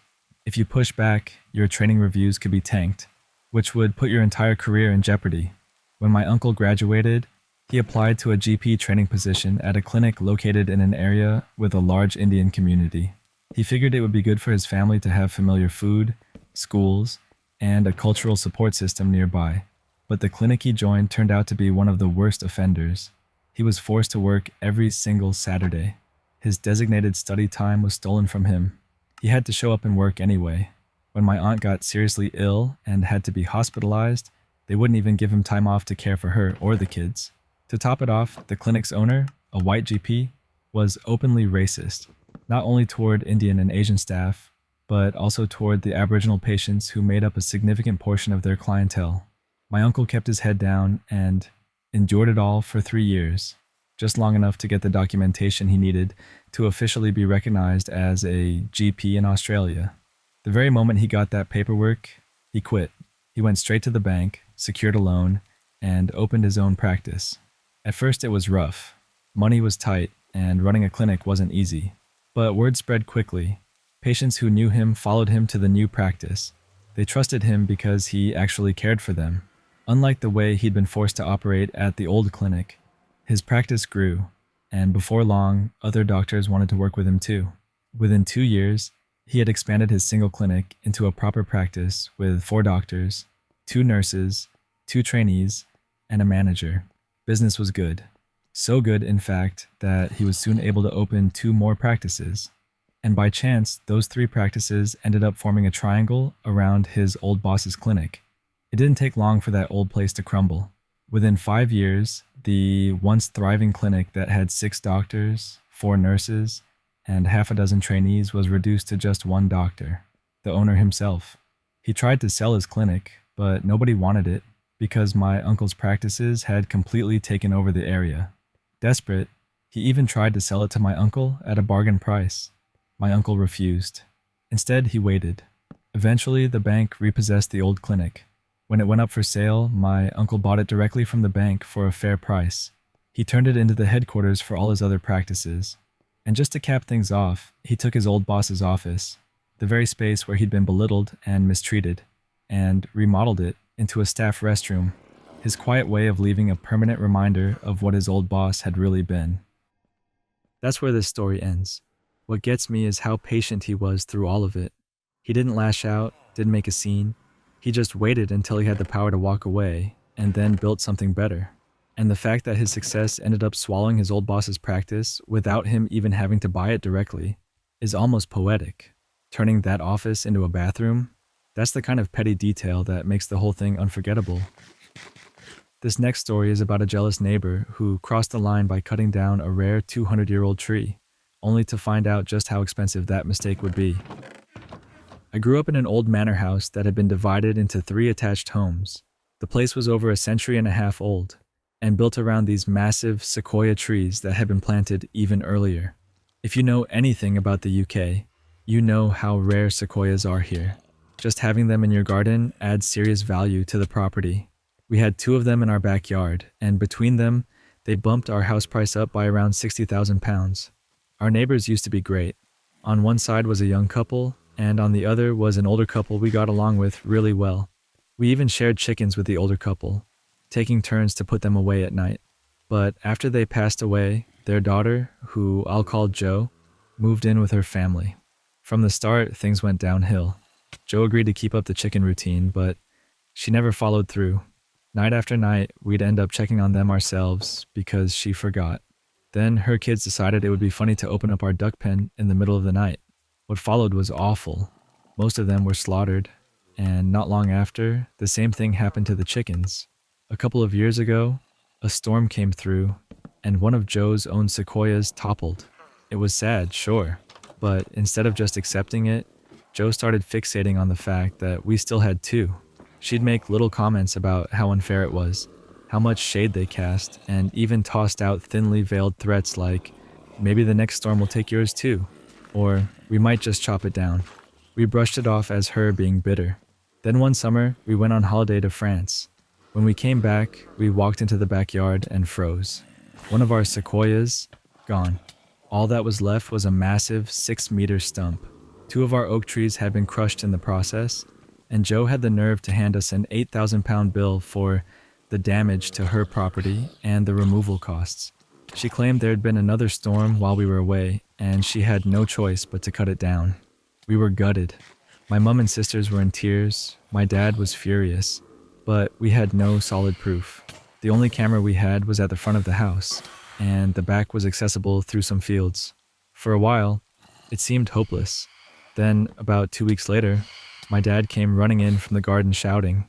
Months earlier, we'd set up a wildlife camera out back, and it had caught everything. Clear footage of Jo and her crew cutting down our tree. That's when we brought in a lawyer and started building our case. We called in a tree surgeon who confirmed just how valuable that sequoia was. It wasn't just any tree. It was one of the original specimens brought into the UK in the 1800s. Out of over 200 that were planted, only about 60 still remained. He also warned us that the roots could cause serious foundation problems now that they'd been cut, meaning expensive repairs were on the horizon. By the time we tallied it all up, replacement value for a 200-year-old sequoia, the foundation work, the 2 oaks, plus smaller claims, we were looking at £500,000 in damages. That's around $700,000. We sued Jo for trespassing, property damage, and more, and we won. They couldn't afford it, and they had to move out. We used the payout to completely renovate our home. New loft, new kitchen, fresh landscaping. We even planted a 60-year-old sequoia to start building the legacy back up, and had part of the old tree turned into a kitchen table and countertop. Now we've got new neighbors who are wonderful. We share chickens, ducks, and even pygmy goats with them. They're kind, reliable, and I babysit their kids for extra cash. After everything, it feels like we came out stronger on the other side. That story wraps up here. There's something wild about how jealousy can push people into doing something so destructive. Cutting down a tree that rare wasn't just petty, it was reckless in a way that came back to bite them hard. The detail that the family now eats at a kitchen table, made from that very sequoia, almost feels like poetic justice. And honestly, the part I like most is that it ends with better neighbors and a sense of peace after all the chaos. This next story is about a warehouse supervisor who got framed by a coworker after a valuable ring went missing, only for the truth to come out later in the most satisfying way possible. I spent almost a decade working at a small company I'll call Company A. There were only about 10 of us, and the owner treated us like family. He paid us fairly, gave bonuses, and even gave us a whole paid week off so everyone could attend his son's wedding. It wasn't perfect, but it was a place where I felt valued. I didn't leave because of anything bad. I left because I wanted to grow. When a manager position opened, I applied. But since I didn't have a business administration degree, the job went to someone else. That stung, but it made me realize if I wanted to move up in life, I needed to go to school. I gave my notice, explained it to the owner, and he actually supported my choice. While I studied, I needed work to cover rent and food. So I joined Company B, a large retail store. It was a totally different environment, 50 or so employees, constant turnover, and a fast pace. I worked in the warehouse, reporting to the warehouse supervisor. Over time, I earned my BA degree, moved from part-time to full-time, and eventually became the warehouse supervisor myself. That's when I helped hire a new warehouse clerk, a woman named Kelly. She was reliable, hardworking, and honestly, one of the best people on the team. For a while, things were good. Then Sarah got hired. Sarah started as a cashier, quickly moved into sales, and soon became the sales supervisor. From the start, we clashed. She constantly tried to undermine me, badmouthed me to the manager, interrupted me in meetings, and even tried to take credit for my ideas. If something went wrong, she always had someone else to blame. Some days were tolerable, but mostly, she was a thorn in my side. The breaking point came with a high-value shipment, a ring set worth over $5,000. Years earlier, I had set up a careful process for handling jewelry. Log it in, verify it, and then immediately secure it in the office safe. Only a few people had the safe combination, and that day, Sarah was the only one available. I brought the box to her office and asked her to open the safe. She looked at me, looked at the box, and said, "Just set it on my desk. I'll put it away after this email." I didn't love that answer, but we'd already argued earlier that day, and I didn't want another scene. So I set it down and left, not actually seeing her put it inside the safe. The next day, the manager called me in. He was there with Sarah and the HR consultant. The ring set was missing. My stomach dropped. I explained everything I had done, but Sarah said she'd checked the box on her desk and it was empty. The manager pulled the box out, and sure enough, it was empty. Cameras had been down for maintenance that week, so there was no footage. At that point, it was my word against hers. She looked at me with this little glint in her eye, like she knew she had me. After a long wait, they brought me back in and fired me. Since they couldn't prove I had stolen anything, they didn't press charges, but the implication alone terrified me. I left that day with my things and told Kelly and the rest of the warehouse crew what had happened. For a couple of weeks, I tried to figure out what to do next. Then I called the owner of Company A to ask for a reference. That's when everything shifted. He told me the manager who'd beaten me for the job years earlier was retiring due to health issues, and he wanted me back. I took the offer immediately and finally stepped into the role I had always wanted. But Kelly wasn't done. She didn't believe I'd lost the rings. She also knew that if she accused Sarah without proof, Sarah would turn it on her. So Kelly played the long game. She started hanging out with Sarah, agreeing with her, even saying things like, "I'm glad he's gone," just to gain her trust. Sarah ate it up. Eventually, Sarah invited Kelly and her husband Matt over for drinks. This became a regular thing. Weekends, small parties, couples nights. Kelly kept playing along, waiting. And then one night, Sarah had too much to drink. Kelly casually brought up the rings, and Sarah bragged, "I wanted those rings, so I stole them." Matt, who had already started recording on his phone, captured the whole thing. Sarah detailing how the safe was open, the cameras were down, and how framing me was the perfect way to get me fired. She even showed them where she was keeping the rings in her house. The next day, Kelly handed the recording to the manager. The police were called. They searched Sarah's house, found the rings, and arrested her. Later, I was contacted by the prosecutor to testify. In court, Kelly and Matt shared their recording. I gave my side of the story, and the judge sentenced Sarah to several years in prison. Meanwhile, I sued Company B for wrongful termination, and they quickly settled, which said a lot. I also sued Sarah for damages. She and her husband tried to play games with their assets in a quick divorce, but my lawyer included him too. In the end, we won, and then came the cherry on top. At Company A, we had an opening, so resumes started coming in. My boss set up interviews, and when I saw Sarah's name on the list, I couldn't believe it. I didn't toss it. I wanted the moment. She walked in for her interview, and the second she saw me, her face went pale. I looked at her and said calmly, "Hi, Sarah. Remember me?" Then I glanced down at her resume and said, "I don't think this is going to be a fit. Thanks for coming in." She didn't say a word. She just left. That's where the story ends. What stands out to me is how steady Kelly stayed through all of it. She didn't rush or overplay her hand. She just waited until Sarah exposed herself. The fact that it circled back around to the interview room is almost surreal. Sometimes it really does feel like the universe lines things up in the most unexpected way. This next story is about an employee who stood up to a shady manager trying to cheat clients, only to get fired, then turn the tables in a way that changed everything. I used to work at a big advertising agency, the kind where accounts were huge and the pressure was constant. From day one, I had a manager who, to put it bluntly, was one of the most unethical people I'd ever dealt with. His entire goal was padding his own bonus checks, and he didn't care if that meant throwing clients or employees under the bus. Here's how he operated. Let's say a client signed a contract for product XYZ at $2,000 a month. That was the agreement. But my manager would pull me aside and say, "Don't actually run XYZ. Put them on products ABC instead. Keep the spend at $2,000. Basically, he wanted us to swap out what the client had agreed to and push whatever boosted his personal numbers. Most of the time, the clients wouldn't notice right away, but if they did, it could cost us the account or even our jobs. Now, I wasn't about to play along with that.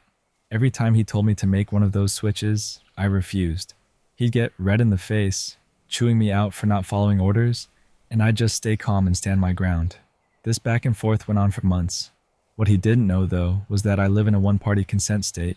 That means I can legally record conversations as long as I'm aware it's happening. So I started recording. I figured if he was going to keep pushing these shady instructions, I wanted protection. The breaking point came after I upsold my largest client. It was a big win. I made the client even bigger, and I did it by giving him exactly what he wanted, no tricks. But my boss wasn't happy. He called me into his office and demanded that I switch the deal around to products ABC, even though that wasn't what the client had agreed to. I told him flat out no. He bought XYZ because that's what worked for him. I'm not going to change that without his permission. That's when my manager leaned back, gave me this nasty look, and said the words I'll never forget. "Forget the customer. This is your largest client. I need him on ABC or I'm not going to make my number." I pushed back again, saying, "You and I both know ABC isn't right for him, and that's why he didn't buy it." And then he snapped, "You're fired. If you can't follow instructions, you're done." I asked him to confirm, just to be sure. He doubled down. So I looked him in the eye and said, "If you do that, I'll have your job by the end of the month." I went home that night thinking maybe he was bluffing, but the next morning, I was locked out of all my accounts. Tech support confirmed it. I'd been fired. So I picked up the phone and called our regional vice president. I told him I had something he'd want to hear. We met up, and I played him 6 recordings I'd kept, all of them with my boss pushing us to cheat clients. The RVP just sat back in his chair, let out this long sigh, and said what I already knew. Having a sales manager forcing his team to break the law wasn't just wrong. It was bad business. I asked for my job back. He agreed immediately, told me to take the rest of the week off, said he'd make sure payroll covered me, and asked me to call him on Monday. He kept every promise. I even got back pay once they sorted out the paperwork. That Monday, I walked into our usual morning meeting, and the RVP was there. He told the whole team that my boss had been fired, and explained exactly why. Then he announced that the manager position was now open, and anyone interested should apply. I put in my application, went through 3 rounds of interviews, and got the promotion. And sure enough, just like I told him, I had my boss's job by the end of the month. I can't even describe the satisfaction of walking into that office for the first time, sitting down in his oversized chair, and realizing I'd actually done it. That's where the story ends. What gets me here is how bold the manager was, thinking he could push everyone around without consequences. It's wild how fast that confidence disappears once the higher-ups actually see what's been going on. The recordings flip the whole situation on its head, and the ending almost feels too perfect, going from being fired to taking his chair in the same month. This next story is about a stranger who walked into the wrong funeral, only to find themselves welcomed into a grieving family in the most unexpected way. I had just moved to a new city, and everything still felt unfamiliar. A week in, I got a text from a number I didn't recognize. It read, "Hey, service is at 3. Wear something dark. She hated bright colors. I know you didn't know her well, but it would mean a lot if you came." I just sat there staring at the screen. My first thought was that it was obviously a mistake, but something about it felt urgent, almost heavy, like maybe this person really needed someone there. And honestly, I didn't have anything else going on. So after debating with myself for a while, I decided, why not? When I pulled up to the church, I felt a knot in my stomach. I was early, and for a moment I wondered if I was about to make a huge mistake. But I went in anyway and found a seat in the back. Nobody asked who I was or why I was there. People were whispering quietly, hugging each other, and it seemed like I just blended into the background. As the service started, I learned that the woman who had passed was named Marion. And even though I'd never met her, by the time the eulogies were over, I felt like I knew her. They talked about her love for jazz, about her cat named Newton, about how she never let anyone leave her house without taking a cookie. She sounded like one of those people who make the world a little softer just by being in it. I kept waiting for someone to notice I didn't belong, but that moment never came. Instead, I just sat quietly and listened, like I'd been one of her friends all along. After the service, everyone moved into a gathering space, and I thought I might finally slip away unnoticed. But Marion's grandmother walked right up to me. She looked at me with a kind but curious smile and said, "You were her friend from our class, weren't you?" I froze. My cover was blown. I shook my head and told her the truth. "No, I think I got the wrong text." For a second, I worried she'd be upset, but instead, she laughed. She actually laughed in the middle of her own granddaughter's funeral. Then she squeezed my hand and said, "So you're just here? For a stranger?" I nodded and told her I just didn't want Marion to have an empty room. Her grandmother's eyes softened. She held onto my hand tighter and said, "Then you're exactly the kind of person she would have liked." We ended up sitting together for hours, talking about Marion, about grief, about how strange life can be sometimes. Before I left, she pressed a small velvet pouch into my hand. "Take this," she said. Marion would have insisted you didn't leave empty-handed. Inside was a single sugar cookie, shaped like a heart. That was over a year ago, and to this day, her grandmother still sends me a birthday card. Every single one has a cookie recipe tucked inside, and every year I write her back a handwritten thank you. I don't really know why I chose to go that day. Maybe it was curiosity, maybe it was boredom, maybe it was fate, but I'm glad I did, because sometimes the wrong funeral turns out to be exactly where you were meant to be. That's where the story ends. This one hit me in a quiet way. It's wild how a small decision, like answering a random text, can connect people who never would have crossed paths otherwise. What stood out most was how Marion's grandmother reacted. Instead of being upset, she instantly welcomed a stranger. That kind of openness feels rare. And the fact that a simple cookie ended up carrying so much meaning, it's just one of those details that stays with you. This final story is about a homeowner whose natural, wildlife-friendly garden was suddenly challenged by the city, leading to a surprising outcome. My house is surrounded by 2 gardens, one in the front that faces the street, and another in the back that borders the neighbors' yards. When my parents and grandparents moved into this house about 26 years ago, they planted a thick hedge all the way around the property. They even put up a rose arch over the pathway leading to the front door. My grandfather especially loved spending his time out there. He was always planting, weeding, trimming, and keeping everything looking tidy and well cared for. When he passed away in 2002, things changed. The garden didn't get as much attention anymore. My parents were both still working full time, and my brother and I were in school and university, so it just fell into neglect for a few years. By around 2005, though, my mom had been reading about how important it was to help the bees, and she decided to take the gardens back into her own hands. She planted lilac, rhododendron, roses, and even different berries. Later, she added raised beds with kitchen herbs. Now my mom is over 70 years old, and she's officially handed the house down to my brother and me, so we won't get hit with taxes later on when we inherit it. These days, I take care of the gardens here and there. And honestly, I like them in their more natural, wild state. There's just something beautiful about letting nature take over a little. Birds, bees, bumblebees, butterflies, they're all out there. In autumn, we see hedgehogs. And not long ago, a fox even wandered through, which made my cats panic like crazy. Then recently, out of nowhere, we got a letter from the city. They claimed that our garden was interfering with street safety because the hedge was supposedly overgrowing the pavement. On top of that, they said the hedge contained poisonous berries that posed a danger to children. Now, my brother actually trims the hedge every single month to make sure it never spills over onto the pavement. As for the berries, yeah, they're poisonous, but they're surrounded by thorns. It's not like a child could just casually grab them. And honestly, those berries are one of the best food sources for some of the local birds. I wasn't about to just accept what the city was saying, so I reached out to our local Nature Conservation Association. I asked them if they'd like to come by and check out the gardens. I figured if anyone could give us an honest assessment, it would be them. They came, walked around, and then told us they rarely see gardens so well connected to nature. They actually approved our gardens as especially nature-friendly. Even better, they contacted the city on our behalf and made it clear that from their perspective, forcing us to change anything would count as making the garden less friendly to nature. Since our city prides itself on having once been one of the green capitals in the country, they couldn't really go against that without looking bad. So in the end, they had to back off. Don't mess with my gardens. That's the end of this story. I really like how that turned around. It's not often you see a city back down after sending a warning like that. What stuck out to me was how much effort went into keeping that place alive with wildlife.